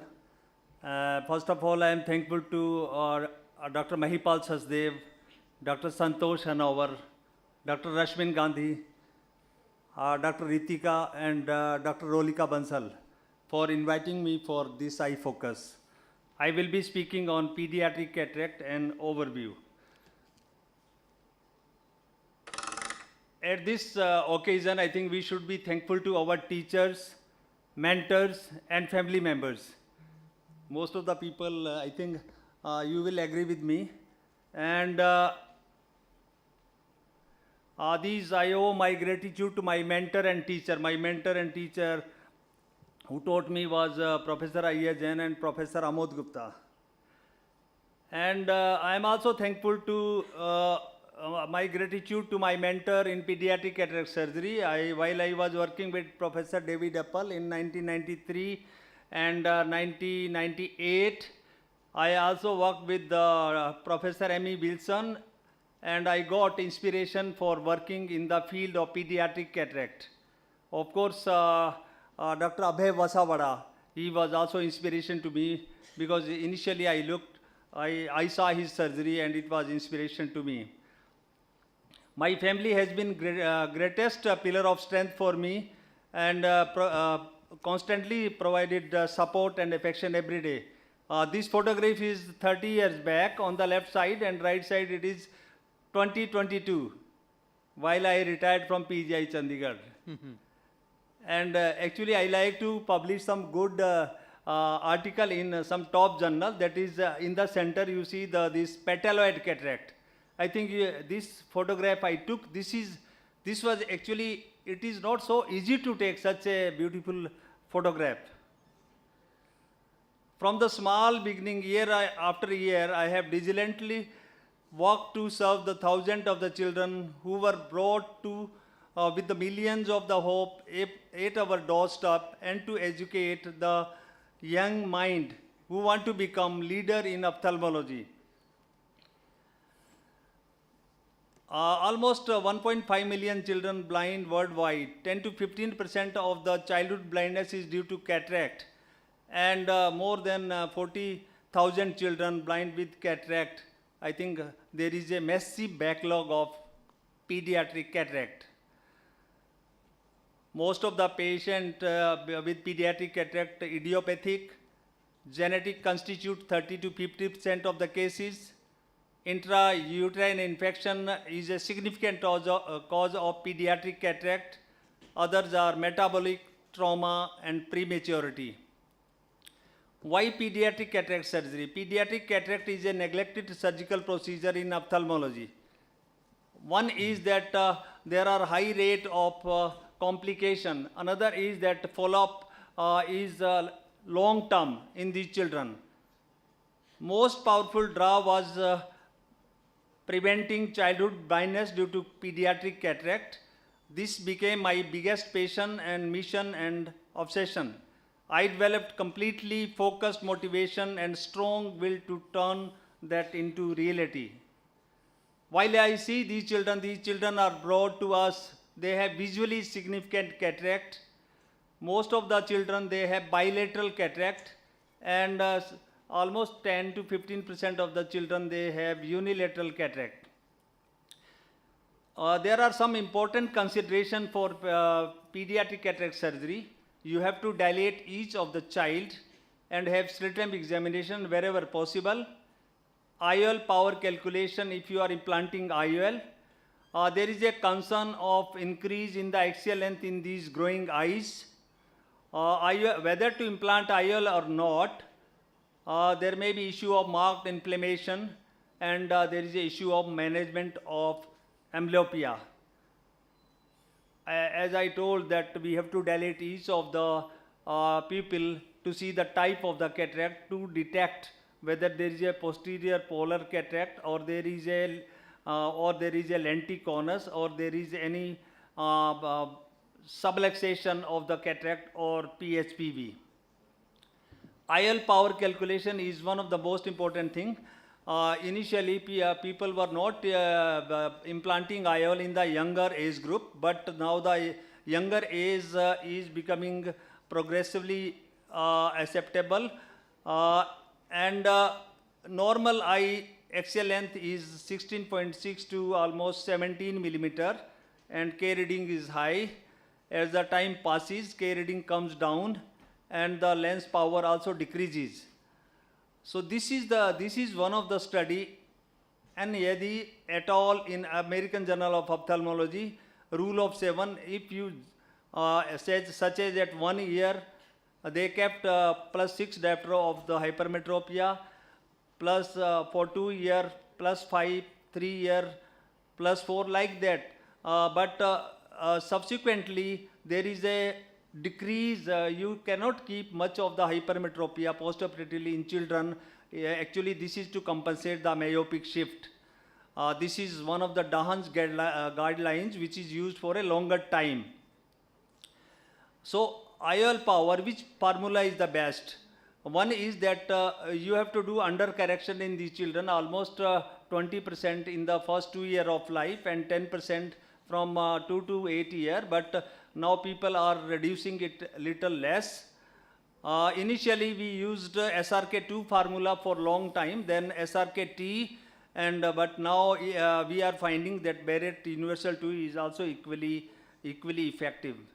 Goal of pediatric cataract surgery is to clear the visual axis and long-term visual rehabilitation. That is possible by implantation of the IOL and using the whatever residual power that has to be corrected by the glasses.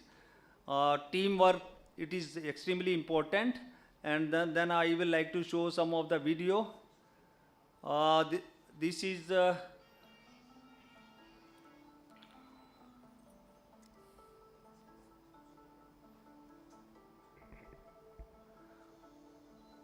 we have to diagnose, then we have to plan, then we have to innovate, execute, and follow up. It is extremely important in these young children.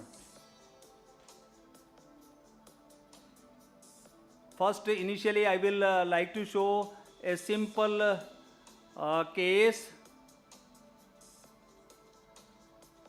The basic steps of pediatric cataract surgery. This is a child with zonular cataract. This is just to demonstrate. Otherwise also, even if you are you have lot of experience, even then you can use trypan blue dye for the precision of the rexis. So here trypan blue dye is used to stain the anterior capsule. And the size of the rexis usually is kept around 5 millimeter or so. Then this is followed by hydrodissection and removal of the cortex from the capsular bag. Most of the children up to even 6 to 7 years of age, we do primary posterior capsulotomy. The size of the primary posterior capsulotomy is kept around 3.5 millimeter or so.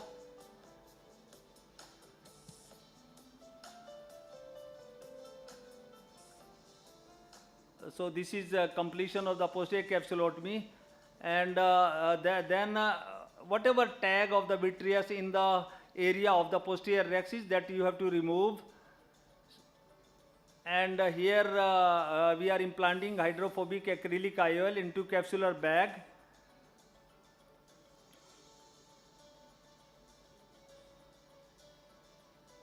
So this is perfectly placed in the capsular bag, and then do not hesitate to place a suture, particularly in the main incision.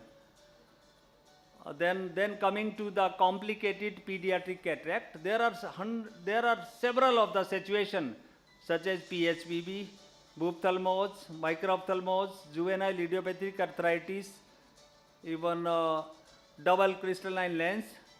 Here is a child with posterior lenticonus, and you can anticipate that there will be posterior capsular tear in such cataract.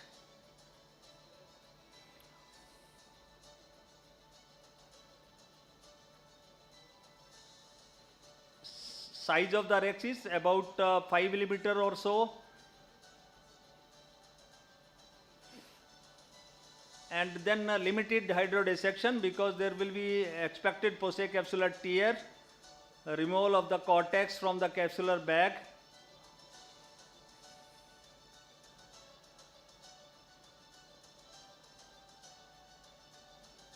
And there was this capsular tear, it was seen. Then IOL is placed in the capsular bag.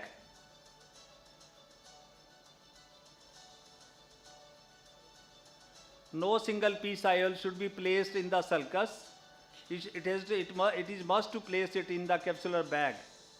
Any vitreous disturbance, any of this triamcinolone is used, and this is perfectly placed in the any of the tag is removed, and IOL is perfectly placed, and this is 8 months after that there was a clear visual axis.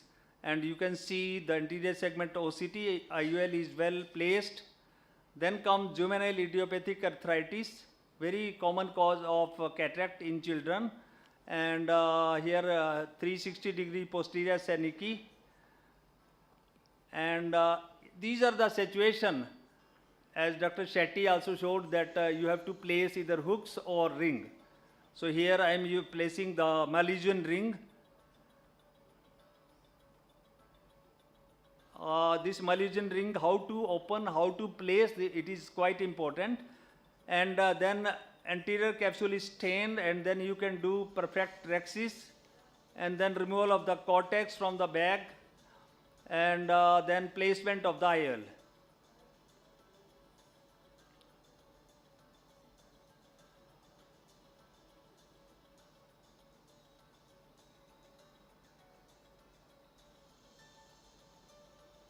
And it is up to you. If it is 360-degree posterior synecdoche, you can even do small peripheral iodectomy.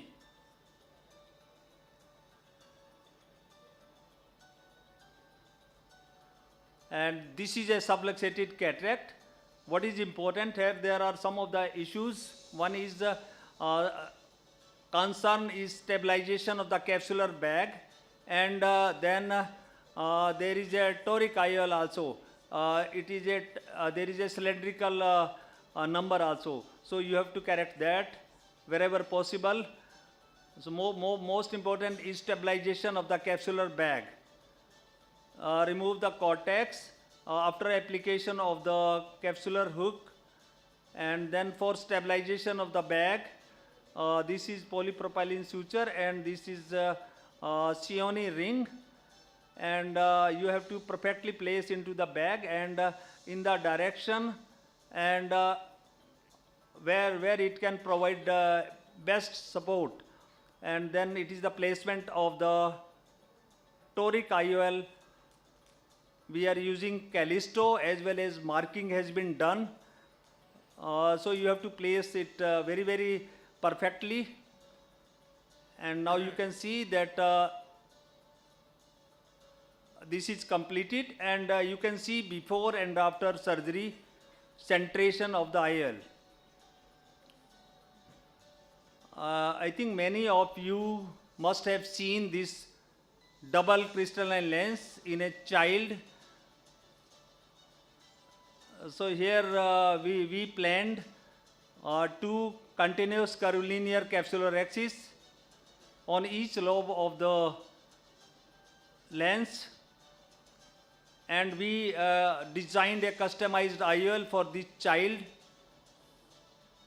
Probably first IOL which is implanted in such a child in the world. This is the customized IOL which was designed by us but made by care group. So this is after surgery. We gave amblyopia therapy to this child. It took a lot of time to do this testing of the child, but progressively smaller object child could catch. So we were happy that his vision significantly improved, and we have follow-up of 10 years.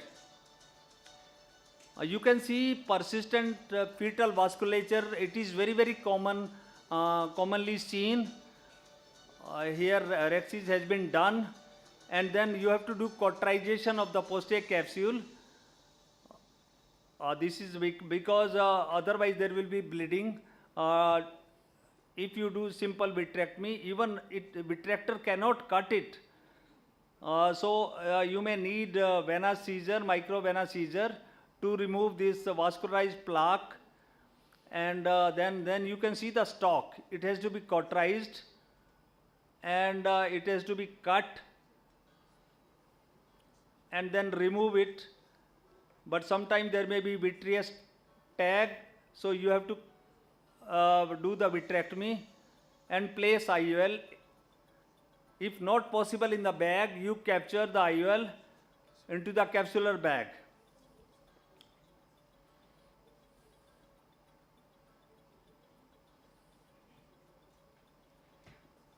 So whatever vitreous tag is there, that is removed, and IOL is perfectly placed. So these are some of the other animations. These are different other cases of PHPV. It may be very, very vascularized PHPV. More cases you do, more cases you will see such patient. And then I will like to show one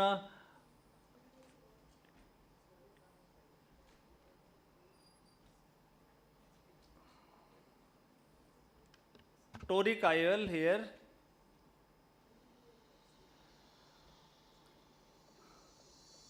In older children more than 5 years or so, you can, if there is a significant astigmatism, you can correct it by, because actually children need marking, and that can be strengthened during while the anesthesia is given.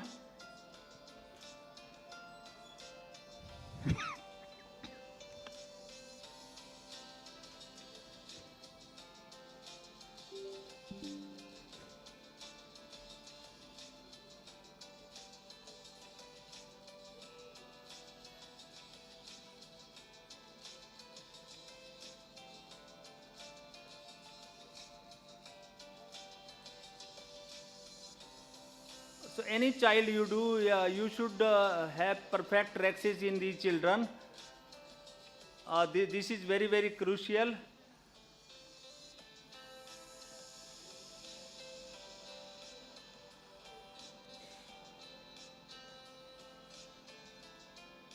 Removal of the cortex and then placement of the toric IOL.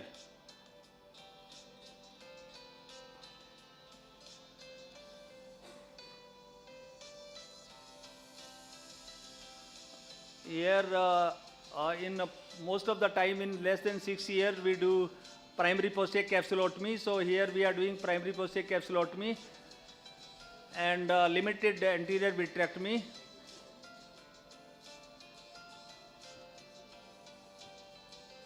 And toric IOL is implanted in the bag.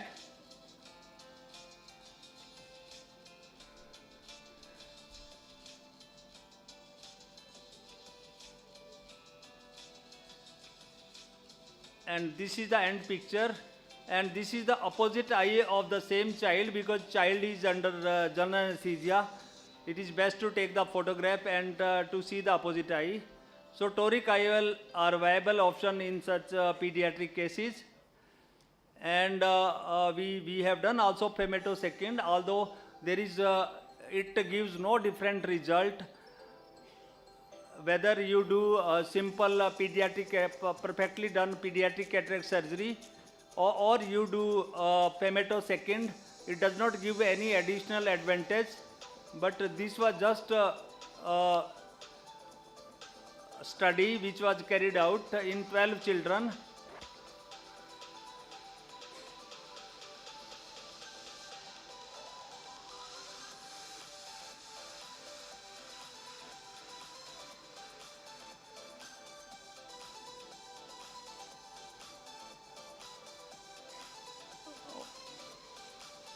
While we can do as good rexes as femto, I think there may be no need of femto. But this is just for the sake of curiosity, and if you can do it,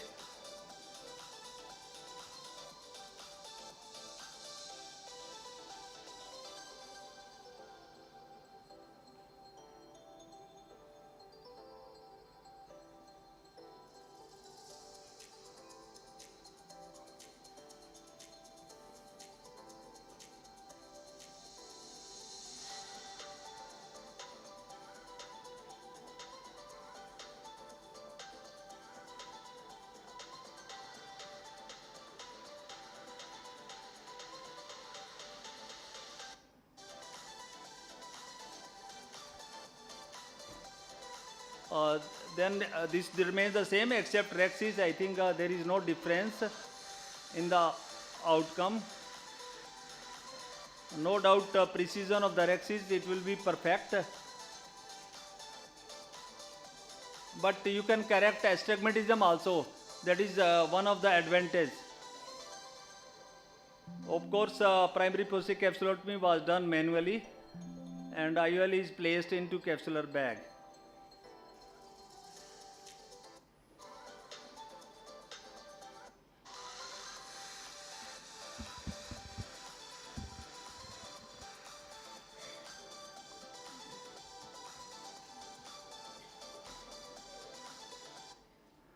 These are some of the publication in the toric and multifocal IOL.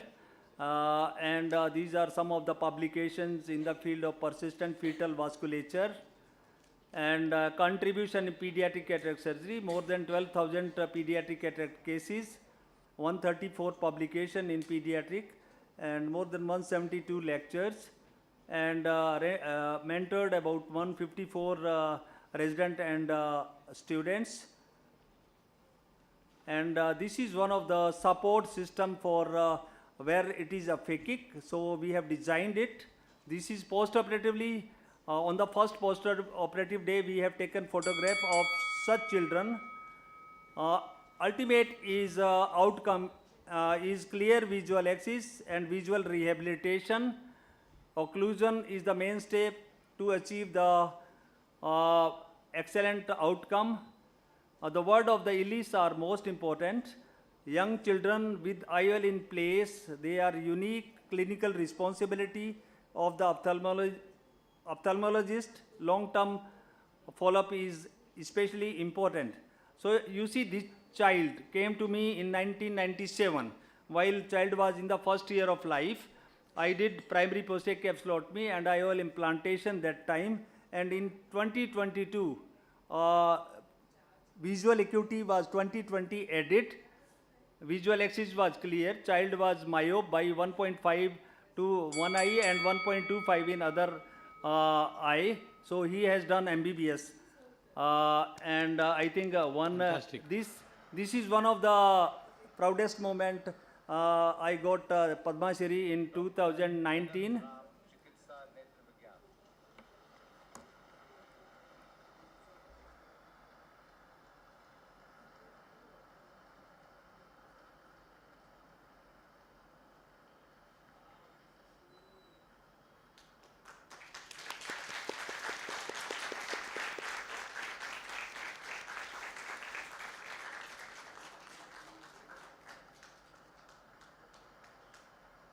Another was this Best of the Best award, which I received 2 times, and 1 time winner award and 1 time Oscar of pediatric ophthalmology.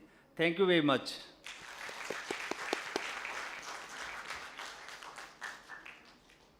I think that was seriously amazing videos. The clarity of the video is something which is incredible. Hats off to you, sir. And every time, every time we see your videos, we really we learn a lot of things from you.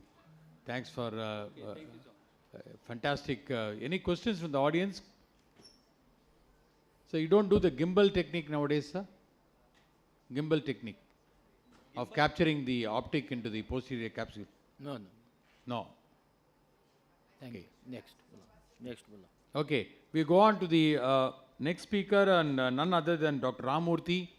As you know, he is the chairman of Eye Foundation, man with a 360-degree coverage, excellent speaker, clinician, surgeon, researcher, entrepreneur, administrator, name it, he is there for everything. And he's going to talk to us on a very important topic, and that is posterior polar cataracts. We've all been discussing that since morning, and how to manage, how to anticipate problems in posterior polar cataracts, how to manage these PPCs, which is going to be a very important talk for us.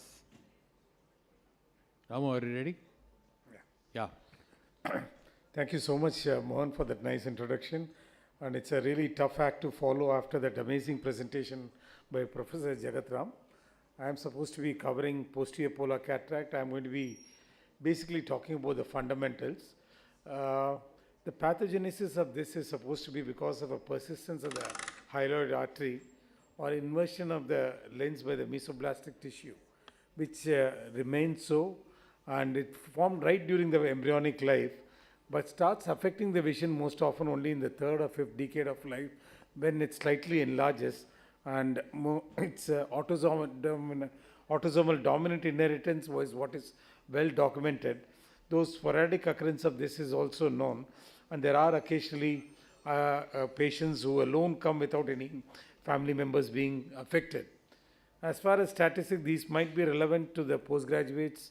We clinicians just look at the patient and operate 3 to 5 in 1,000 population, and 7% of cataract surgeries may have posterior polar cataract. So obviously in your clinical practice you would come across them reasonably frequently, and since it's a purely autosomal dominant inheritance, the males and females are equally affected. And surprisingly, there are about 20 to 30% of the cases the posterior polar cataract can just be unilateral, so it's not just always bilateral.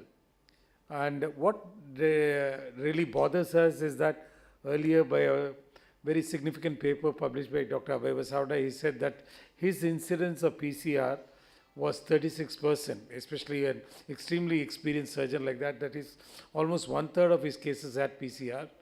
But today, the acceptable incidence would be about 4 to 5%, because there are quite a few cases which come with a pre-existent posterior capsular rent. And remind you, why does this occur? The normal PC thickness is about 4 microns, but in a posterior polar cataract, in some cases it could be just entirely absent, or it could be thinned out to just about a micron. So it's just a touch with an instrument or even the infusion cannula could sometimes cause a PC rent. Younger the patients, if you operate on them, the more the incidence of PCR. Once the lens opacifies, once there is nuclear sclerosis associated with the PPC, then the incidence of PCR seems to come down. Another important correlation as far as the incidence of PCR is concerned is larger the opacity beyond 4 millimeters, then the chance of PCR is a little higher. While if it's a small single dot, then the incidence of PCR seems to be less. Now let me just try to run you through some videos emphasizing some important points. This is just the initial incision being made, and the most important factor in these cases is that to get a 5 millimeter well-centered rhexis, because as we know, there's always a chances of there being a PC rent, and you might have to put a 3-piece lens in the sulcus. And it's extremely important, we'll see in the other videos also, that you don't do a hydrodissection but do a hydrodelamination. And subsequently, in some of these softer, most often it's associated with softer cataract. Once you debulk the nucleus and take it out, you can go ahead and do a hydrodissection or even a viscodissection. And as you can see it being doing in stages, because you have not done any hydrodissection initially, the cortex and the epinucleus tends to get stuck to the capsula fornicis. But once the tension in the capsular bag is relieved, then you can go ahead and do this hydrodissection, and that mobilizes the cortical matter and the epinucleus in toto, and whatever be your choice, coaxial or bimanual, you can go ahead and remove the cortical matter. As you saw here, another important factor is not to allow the anterior chamber to shallow. With the irrigation cannula in place, I injected the viscoelastic, very often a dispersive viscoelastic, and then the intraocular lens of your choice can be placed. This is a situation when things went very well under control, but then some basic principles that you had to observe. And that was, as you saw, a very soft cataract which just floated out and could be phacoaspirated with hardly any power being used. What about a situation like this where there is a formed cataract, again a rhexis of about 5 millimeters paramount, just hydrodelineation. How do you do just a hydrodelineation? You dip the cannula inside so that you hit the endonucleus and then inject. When you feel resistance, that's when you inject. Now no rotation of the nucleus has been done. What I'm doing is a small trench is being created without any rotation. I'm splitting the inferior heminucleus into 3 separate fragments, and then subsequently going on to the quadrant mode, I go ahead and remove the nucleus. Again, just like doing a hydrodissection, Once the capsular bag has been decompressed, it's not full of lens material, you can go ahead and rotate the nucleus so that the superior heminucleus is brought down inferiorly and do exactly the same maneuvers to, this is a fairly well formed nucleus, and then of course the cortex is removed, and this is the way you handle when the posterior polar cataract is associated with a well formed nucleus. The LRCS, I believe, is a significant tool. Of course, you can manage these cases very well without this. But then when it is available, the femto produces a mechanical cushion. And as you can see, another point I want to emphasize is that whether is the OCT which comes with the femtolaser cataract, or when your IOL Master 700 or your AS OCT, that's a significant tool for you to identify that there is going to be a propensity for a PCR. In case there is a continuous line over here and it seems to be stuck onto the fibrotic patch seems to be stuck onto the posterior capsule, there is lesser tendency for a PCR. But if you see cortical matter in the patella fossa or in the anterior vitreous, then obviously there is a pre-existent trend, and you would forewarn the patients and do all that you can so that you do not enlarge this trend.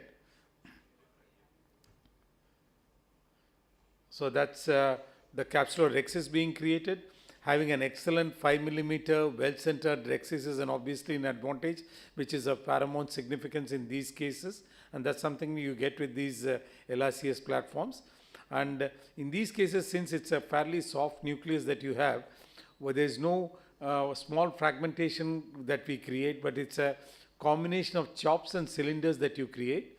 And so what happens is you just remove the capsule using the down-up technique, and again, very often just the pneumodissection that happens is quite good enough.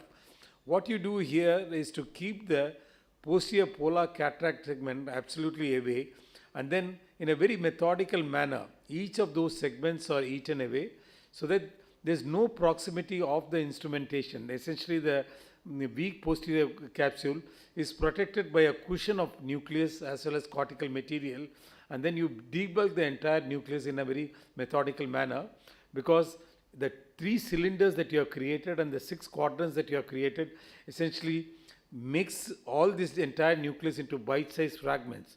Once the entire nucleus has been removed, you can go on to epinucleus evacuation move, and then subsequently remove the epinucleus as well as the cortex. This is what is called the pseudo hole sign, where sometimes you feel as if there is a hole there in the center, but the posterior capsule is intact, and then subsequently you place the intraocular lens of your choice, as we did in the other cases. Basically, what the LRCS does is to essentially cleave the nucleus into multiple different segments using 3 cylinders, and then subsequently make it into smaller fragments, and so that the posterior capsule, the PPC is kept well away, and segment by segment you remove them, and last of all you get to handle the PPC in a very controlled manner. What about a situation like this? These are the fairly large posterior polar cataract. These are the cases which are more predisposed to a rent, and obviously you would keep that in mind. But again, getting a 5 millimeter rhexis is very important. That's one of the reasons that I always tend to stain these cases. Sometimes in this case, the hydrodelamination ring is not even obvious because of the density of the opacity. So here I am actually going to do a phaco stop and chop. You see a certain translucency over there, but actually there is no PCR, as you will see as we proceed. But it subsequently occurs during the polishing. And what I do is to split the nucleus into 2 heminuclei, and then the lateral separation should not be too aggressive, because the torque that you create with that, sometimes that itself can cause a PCR to occur. And since the capsular bag was decompressed, I gently rotate the nucleus down, pick up 1/2 of the nucleus, then bring the other half inferiorly, go ahead and remove this. And basically what happens in this situation is that there is a PC plaque over there. And one of the prime things that you learn is that not to polish these capsules. Deal with it with a capsular. So what you see over here is a nice PC rent over here. Fortunately, it's not central. Before removing the irrigation cannula, I inject a viscoelastic. As you can see, it's a dispersive viscoelastic. and the lens goes inside. And since I am going to place the lens in the bag, it's essentially a single piece lens that's going in, and you have to do it very carefully so that you tuck the haptics inside, so there's no enlargement of the PC rent. In case there was a fairly large rent, then it's always a good idea to go ahead and place a 3-piece lens. As you will see in this case, where you will find that all the other steps are almost similar to what we did, but there's a fairly large PC rent that's over there. So in these cases, what you do is to go ahead and do an adequate anterior vitrectomy, take the help of a triamcinolone stage so that you make sure there are no strands of the vitreous over there, and ensure that if there is any cortical droppings or significant nucleus that is there gone behind, it's always a good idea to hand it over to a vitreoretinal colleague. Then once this is done, just going ahead and wiping on the edges of the incisions also tells you if there's no distortion of the pupil or no distortion of the rhexis margin. That again tells you that the rhexis is there's no vitreous in the AC, and subsequently place a 3-piece lens in the sulcus. And when you do that, the initial maneuvers, invariably there is a certain amount of viscoelastic that has gone posteriorly. So before creating the optic capture, it's important that you evacuate this quite completely. And once you have done that, you go ahead and just nudge the optic of the lens so that you create an optic capture. The irrigation is just flowing over there, and just nudge the optics. So, and this is where the importance of the 5 millimeter rhexis, and you can get an excellent optic capture where the lens will remain stable for the lifetime of the patient. Let's go on to another situation. Here, the most important point I want to drive home is the importance of not taking out the irrigation cannula without injecting viscoelastic. See the small confined PCR over here. It's a fairly old video of mine. As long as the irrigation cannula was there, there's no tendency for the PC rent to extend. I'm waiting for dispersive viscoelastic, which is not readily available in the table. Lose my patience and take it out. Immediately you can see the PC rent extends. So the moral of the story is that in case you have a PC rent, please inject whatever viscoelastic is available. If it's a dispersive viscoelastic, it's a good way because it will tamponade the vitreous also. But then even if it's SPMC, do pressurize the anterior chamber before taking out the irrigation cannula. Otherwise, there is going to be an extension. What about a situation like this? Sometimes you think the case is not done till everything is over. Everything goes according to plan. The lens comes out. As you can see, hydrodelamination was done. And as they inject, and there's no explosive release of the lens, but again you find that just the process of the lens being injected, because you touch the extremely fragile posterior capsule, causes a PC rent, and the entire lens tends to tilt. Since already the lens is inside and there is a certain amount of capsular support that's available, you can see the fairly large PC rent over there. I'm able to stabilize the single piece lens in the capsular bag, but obviously a suboptimal outcome. Even later stage of the surgery, you can see over here the whole entire surgery is over, the lens is implanted, see the PC is intact, but I overhydrate the incision, and just that process creates a PC rent over here. So obviously this is an extremely fragile capsules that we are dealing with. So what is the take home messages? Wait for visual impairment, because even in the expert hands, there is always a possibility of having complications. So just because the patient has a PPC, if he or she is happy with the 6/9 vision they have, you can leave them alone. But sometimes a significant PPC causes a impairment of vision, glare, halos, difficulty in night driving, etc., where you have to intervene and take care of them. Always do a significant amount of counseling these patients. They might be opting for a toric intraocular lens, multifocals. Tell them that things may not go as planned. A vitrectomy may be needed, a secondary surgery may be needed. You might have to go ahead and alter the plan of the lens. The peribulbar subtenance, especially in your beginning stages, getting 5 millimeter rhexis is of paramount importance. No hydrodissection, only hydrodelineation. But once the bag has been decompressed, you can go ahead and do a limited hydrodissection or viscodissection so as to mobilize the nucleus. And again, rotation of the nucleus is also possible once it is much of the nucleus has come out. So no rotation of the nucleus initially, but later on you can rotate them. But right through, your maneuvers have to be extremely gentle. gentle lateral separation if at all you are doing it. Just remember what you have is a 1 micron thickness posterior capsule. Do not allow AC to shallow right through the procedure. Avoid PC polishing. Avoid any instrument or IOL touch on the PC, and avoid over-inflating the AC, as you saw in the last of my videos where the AC gave way when I was just over-inflating the anterior chamber. And these are valuable adjuncts. You can do without them, but if you have them, they further enhances the outcomes when you're dealing with these difficult situations. Thank you so much. Thank you, Ramurthy. I think all the pearls of PPC have been beautifully dealt with by Dr. Ramurthy. I just have a question before we go on to the cataract quiz.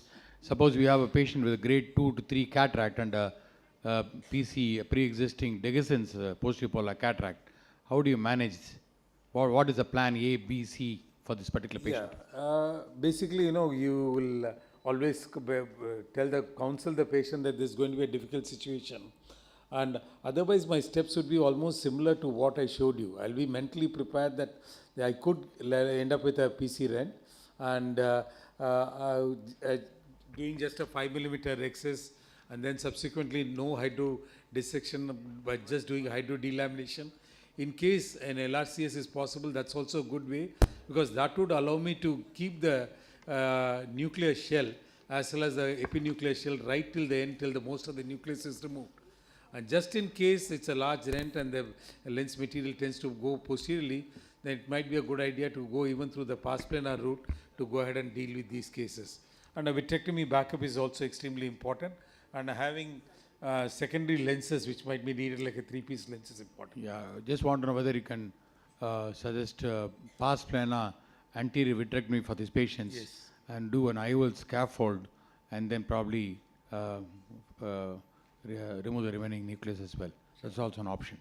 Anyway, there are many ways to skin the cat, and thanks, Dr. Ramurthy. Over to Professor Lahane and Ragini Parekh for the cataract quiz. I invite Dr. Ragini here. Yeah. And now as you all have tired throughout the day, so we'll go for the small test, 10 questions. You'll have to raise the hand. The first person who will raise the hand, he will be asked the answer. First person, I will see. And then if he answers properly, then he will be given a chocolate. Okay? Chocolate. To just increase the diabetes.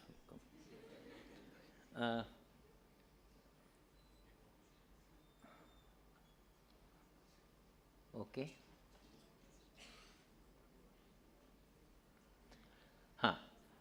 So, okay. One question, 4 answers. And you will have to answer. Once the music starts, answer means raise the hand. I will see who is raising hand first. I will ask that person. If he is correct, then he gets the chocolate. And those person and Rolika gets the chocolate. And if one person answers more than 1 or 2, then he will get the trophy. Okay? And if no one has answered more than 1, trophy goes back. Okay?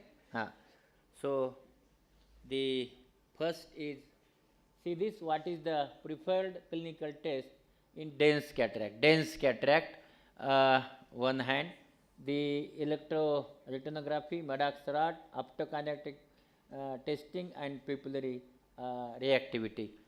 Yes. Pupillary reactivity. Please sit down. Any other person who can answer?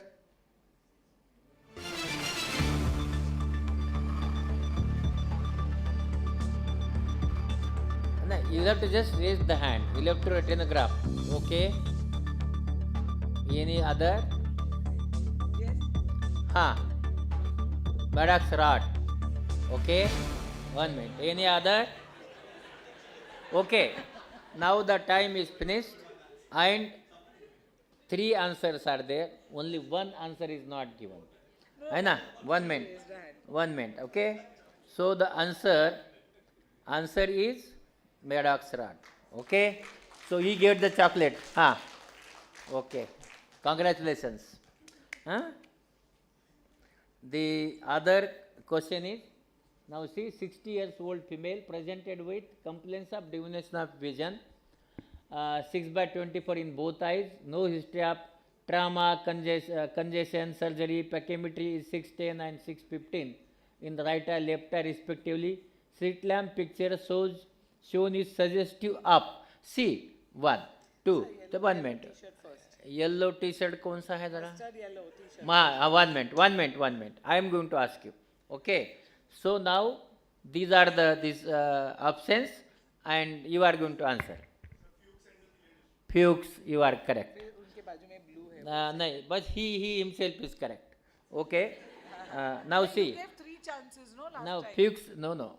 But they were not correct, so I gave the chances. See why? Because now this is for you. The presence of preoperative bilateral thickened corneas and gutta support the diagnosis of Fuchs corneal dystrophy.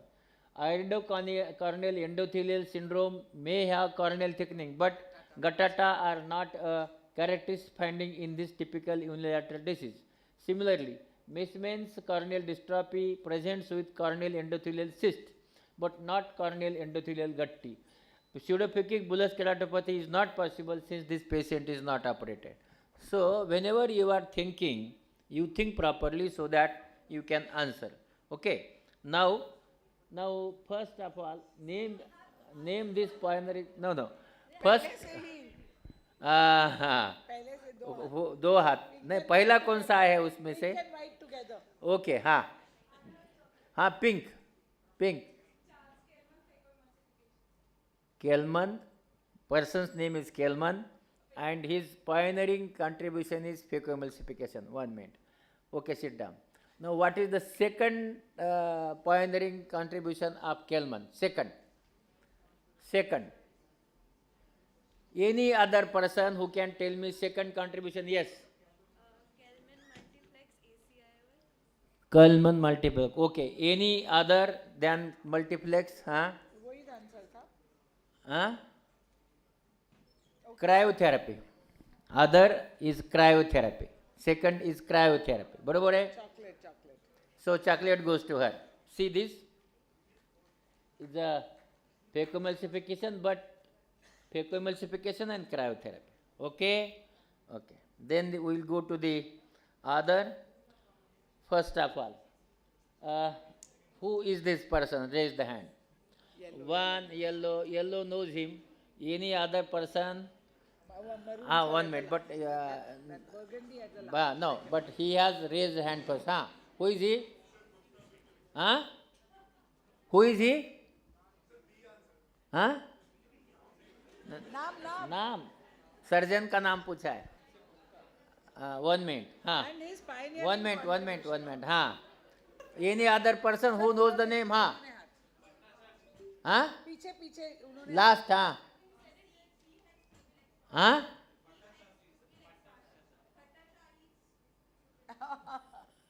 Suven.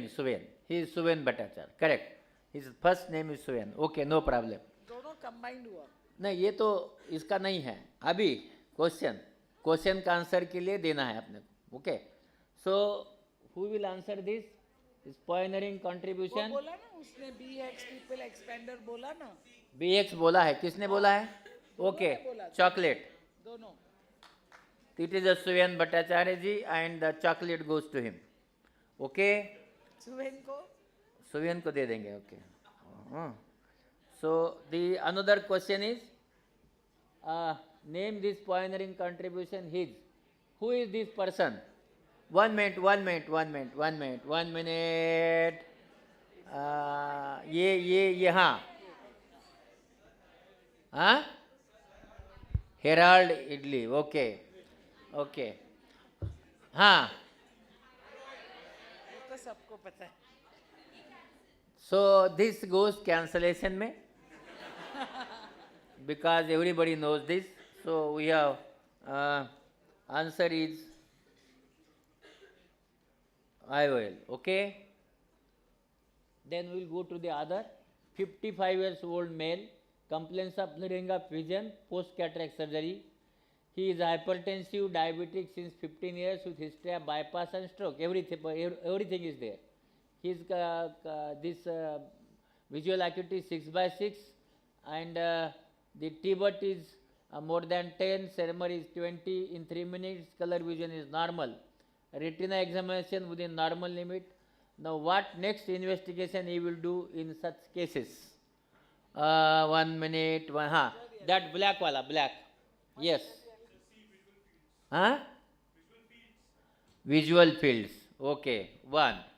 The second, any other? Huh? VP. Okay, okay.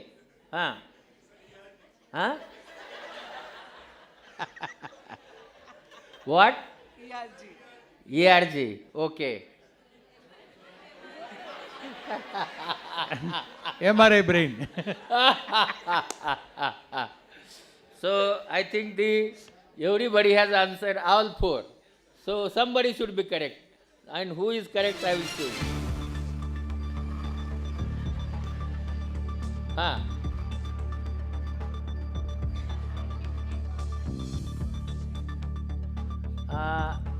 चार लोग अलग अलग देखते, वो बोलेगा ना मैंने दिया आंसर. ओके,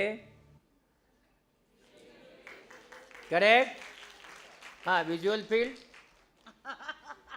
ब्लैक वो वाला.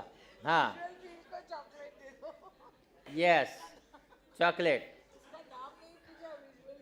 Okay, I think then we will go to the other question. What systemic disorder increases the likelihood of developing posterior subcapsular cataract?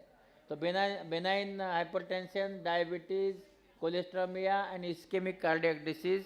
किसमें subcapsular होता है? And your time starts now. 1 minute.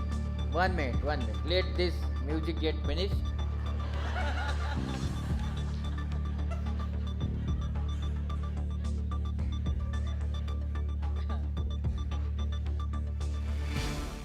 Okay, diabetes. You get in diabetes. Any other answer? Diabetes. So everybody is with the diabetes. And the answer is correct, and she gets the chocolate. Rolika, thank you. The other, with what congenital disorder? 1 minute. Almost all the people have put their answer. So we will go for the music.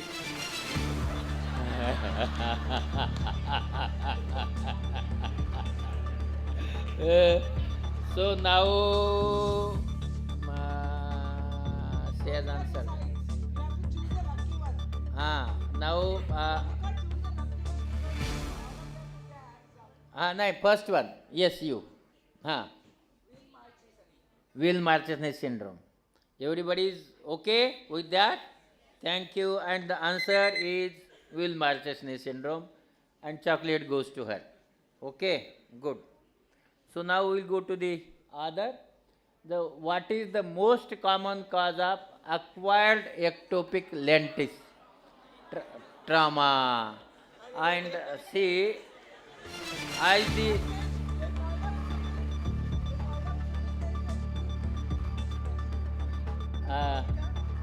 so this question, nobody gets the chocolate. Okay, the chocolate goes to Rolika.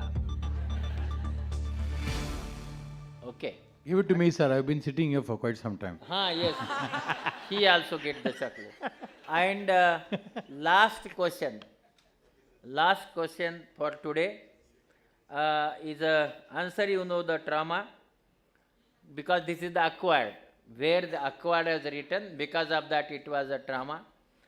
And the last, see a patient present with the mature lens and secondary angle closure glaucoma without evidence of pupillary block. What is the most likely diagnosis? One, lens particles, phacogenic, phacolytic and phacomorphic. Who raised hand first? कौन सा first है? हाँ, yellow वाली. हाँ, okay. हाँ. हाँ, बोल. हाँ? वो को मारपीट. Good. Any other answer? हाँ, yes. Faculty is correct.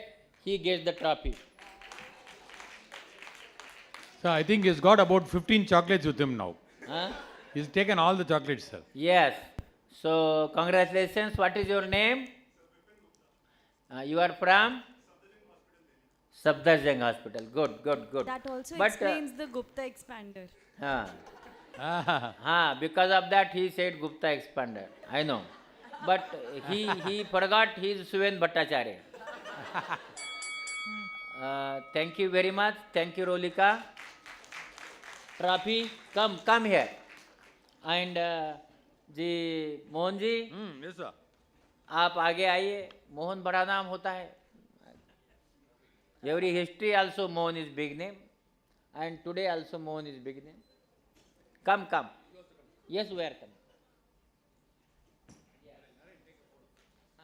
Take a photo with his phone.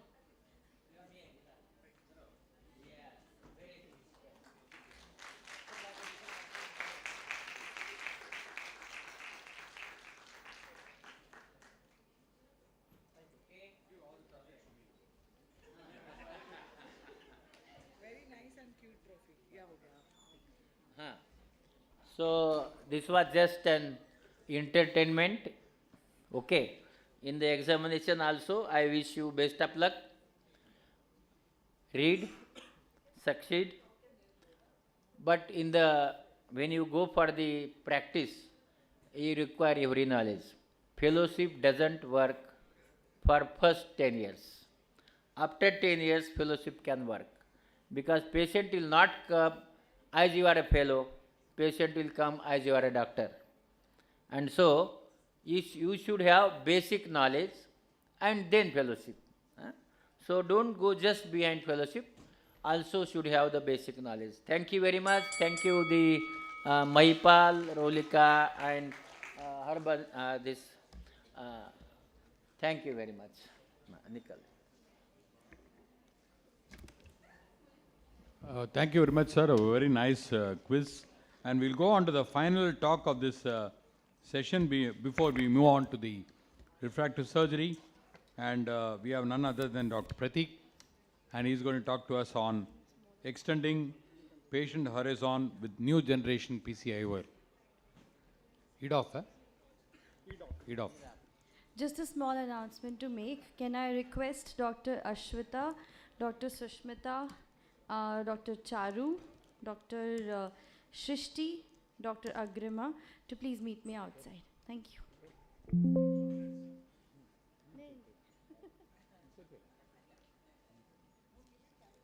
No, you take. So for the ones who are curious about why, I think sir did not mention it yesterday. So the winners from yesterday, they get the first position. That means the one who have won the 2 contests, that is Aishwarya and Ashwita, they get an iPad, and the rest of them get 20D lenses.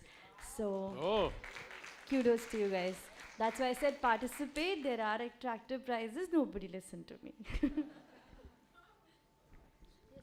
Hi. Good evening, everyone. I am Dr. Pratik Tevatia, and I would be speaking on extending patient horizon with new generation PCR. So, cataract management needs posterior chamber intraocular lens, and I will be discussing the newer generation PCIL. So, with time, the navigation system has undergone evolutions. Previously, while we were traveling to different places, we would ask someone for the address, and once they tell us, sometimes we would get the wrong address, sometimes the correct one. But with modern times, navigation system like GPS has come into use. So while driving itself, we can simultaneously monitor whether we are on the right path. Similarly, the banking, the way it functions has changed. This was the previous way of functioning in a bank with lots of papers, but now with the advent of ATMs and internet banking, you can access them at your convenience from your phone or iPad or desktop. So both these devices, they are phone, you can use them as a telephone, but the overall experience with one is incomparable to the other. So I would be discussing in this presentation that not all EDOF IOLs are the same. Can anyone tell me the full form of EDOF? Good, good. So everyone is aware of. So I would be speaking on VVT, and VVT is X EDOF. Can anyone tell me what does X stands for? X-wave technology. So it basically represents reduced incidence of visual disturbances which are associated with the EDOF lenses or other multifocal lenses. So previous generation refractive IOLs, they have zonal multifocal with different annular regions, alternating powers leading to different focal points such as array and resume gens. But they had the limitations of halo and glare, poor image quality, and they were susceptible to tilt and decentration. Current generation refractive PCIs, they have zonal asphericity, which is used to change the power gradually within each region to shift focus to select areas. They have better profile than first generation, but again, they have limitation of reduced contrast, variable outcome due to corneal asphericity and pupil dependence, and spectacle need variable at distance and near. Current generation diffractive IOLs, they split the wavefront resulting in two or more distant focal points at desirable distances, but again they have lot of limitations. So we would be discussing about the X-wave VVT IOL in which uses transition elements to create advanced and delayed wavefront resulting in a continuous extending focal range. So, but this lens again has limitation. It does not give complete independence from glasses. So what is VVT? So VVT IOL is the first and only presbyopia correcting IOL with wavefront shaping technology and a clinically proven monofocal visual disturbance profile. So it has a truly unique IOL, and it works on the new optical principle which is known as wavefront shaping, and it is also known as X-EDOF. So X-wave technology uses a next generation optical principle called wavefront shaping. It is not refractive, not diffractive. X-wave technology means extending the focal range. X-wave delivers continuous extended range of vision and exceptional visual disturbance profile compared to diffractive PCIs. It has a flexible and forgiving defocus curve, and it gives binocular mesopic contrast sensitivity. If you see the VVT and Acrisof IOL, which is a monofocal IOL, to the naked eye you cannot make out any difference. But if you see it under magnification, so there is a small plateau in the 2.5 mm zone.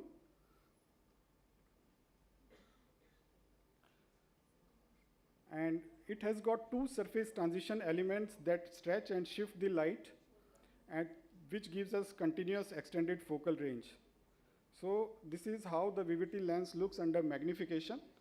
So the central 2.2 mm zone, it has got a slightly elevated smooth plateau which is approximately 1 micron in height, and it stretches the wavefront, creating a continuous extended focal range. And there is again transition element 2, which is a curvature change which shifts the wavefront to utilize all available light energy.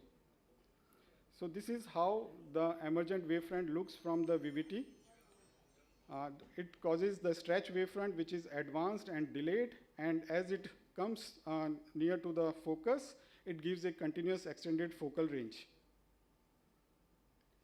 So monofocal IOL, they only focus distance on the retina, giving a focal plane which looks like in this area. But emergent wavefront from the VVT gives us enhanced depth of focus. So transition element 1, it stretches the wavefront, and the transition element 2, it shifts the wavefront anterior to the retina, so giving more light to use. So this is the principle of VVT. So Acrisof IQ along with X-wave technology, which gives us stretch and shift of wavefront. It never split the wavefront, so it is equal to VVT-IOL. It gives us superior intermediate and near while maintaining distance vision compared to monofocal IOLs. Gives us consistent visual acuity across pupil sizes at all distances. Percent of patients reporting good or very good vision without spectacle in bright light is almost similar to Acrysof IQ. And it gives us continuous extended focal range of vision instead of multiple focal points. So it is more forgiving and flexible because of the defocus curve it delivers, and till 50 centimeter of vision it gives a better visual acuity of 20/32 from distance to 50 centimeter. The halo profile, which is shown here in different pictures, it is similar to the monofocal, but in other EDOF IOLs it is slightly more blur, which is seen here. Acrysof IQ VVT patient reported a visual disturbance profile compared to monofocal IOLs. So here the complaints such as starbursts, halos, and glare, they were not bothering to the patients. But VVT patients, they reported not being bothered by the blurred vision compared to monofocal IOLs. So other options which we can have for correcting presbyopia is PanOptics, which is a trifocal IOL, and the patients which we usually select for PanOptics are patients who do extensive near work activities, such as who reads a novel per week, does needlepoint, but for PanOptics implantation, pristine eyes are mandatory. For Acrysof IQ VVT IOL, it works like a monofocal patient, demanding patients, night driving, certain non-pristine eyes, and which have limited near vision activities. So VVT allows you to greatly expand the number of patients you can offer presbyopia correction to, as simple to use as a monofocal, same pre-op and post-op care as your routine cataract patients. Key considerations which you should practice before implanting VVT in your practice is age and relative presbyopia, pre-existing refractive errors, ocular conditions such as previous corneal refractive surgery in which multifocal IOLs are not indicated, but you can choose VVT. Type A personality patients, again, in which you would not like to use multifocal IOLs. Depending upon the patient needs, patients who are not very vivid readers and who do not require to be reading small letters. And lifestyle and daily activities, status of the lens, you should avoid them in surgically associated risk factors and type of visual compromise. So this is a small video which shows the functioning of the VVT lens. Welcome to this video on the mechanism of action of the Acrysof IQ Vivity IOL. The Acrysof IQ Vivity IOL is a first of its kind, non-diffractive presbyopia correcting IOL that utilizes X-wave technology to stretch and shift the wavefront. Acrysof Vivity IOL utilizes essentially all light energy, giving patients an extended focal range with a monofocal visual disturbance profile. The Acrysof Vivity IOL's X-wave technology consists of two smooth surface transition elements in the central 2.2 millimeters of the IOL.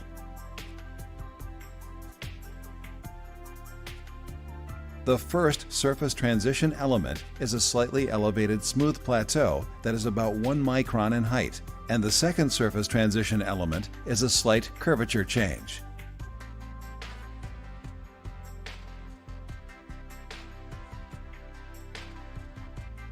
With presbyopia, the focused light falls behind rather than on the retina when looking at close and intermediate objects. The slightly elevated smooth plateau is responsible for stretching the focal range. The small curvature change is responsible for shifting the continuous extended focal range to the anterior side of the retina so that a full range of vision is provided to the patient. The two smooth surface transition elements work simultaneously to stretch and shift the wavefront, creating an extended focal range, providing 20/20 at far, greater than 20/25 at intermediate, and 20/32 at close distances. Thank you for your patient hearing. Thank you, Pratik, for the nice talk on Vivity, which is very, is becoming one of the important lenses in our armamentarium, and I'm glad that you talked about it. And thanks a lot, Maipal, Santosh, Rolika, Ritika, and entire team CFS for the wonderful opportunity. We are, along with Professor Lahane, we would like to thank each and every one of you, all the postgraduates here. And with the permission of Rolika, I just want to have a photograph, group photograph there, standing with all the PGs. Yes, sir. With You guys faculty. No, faculty, not only faculty, but all the So, PGs. can you please guys come like No, no, first? no. We'll stand there and we'll take a photograph from here. Okay, fine. Best. वहाँ बैठ के बैठ आजा. Maybe we can just rise at our seats, that's fine enough, right? Perfect.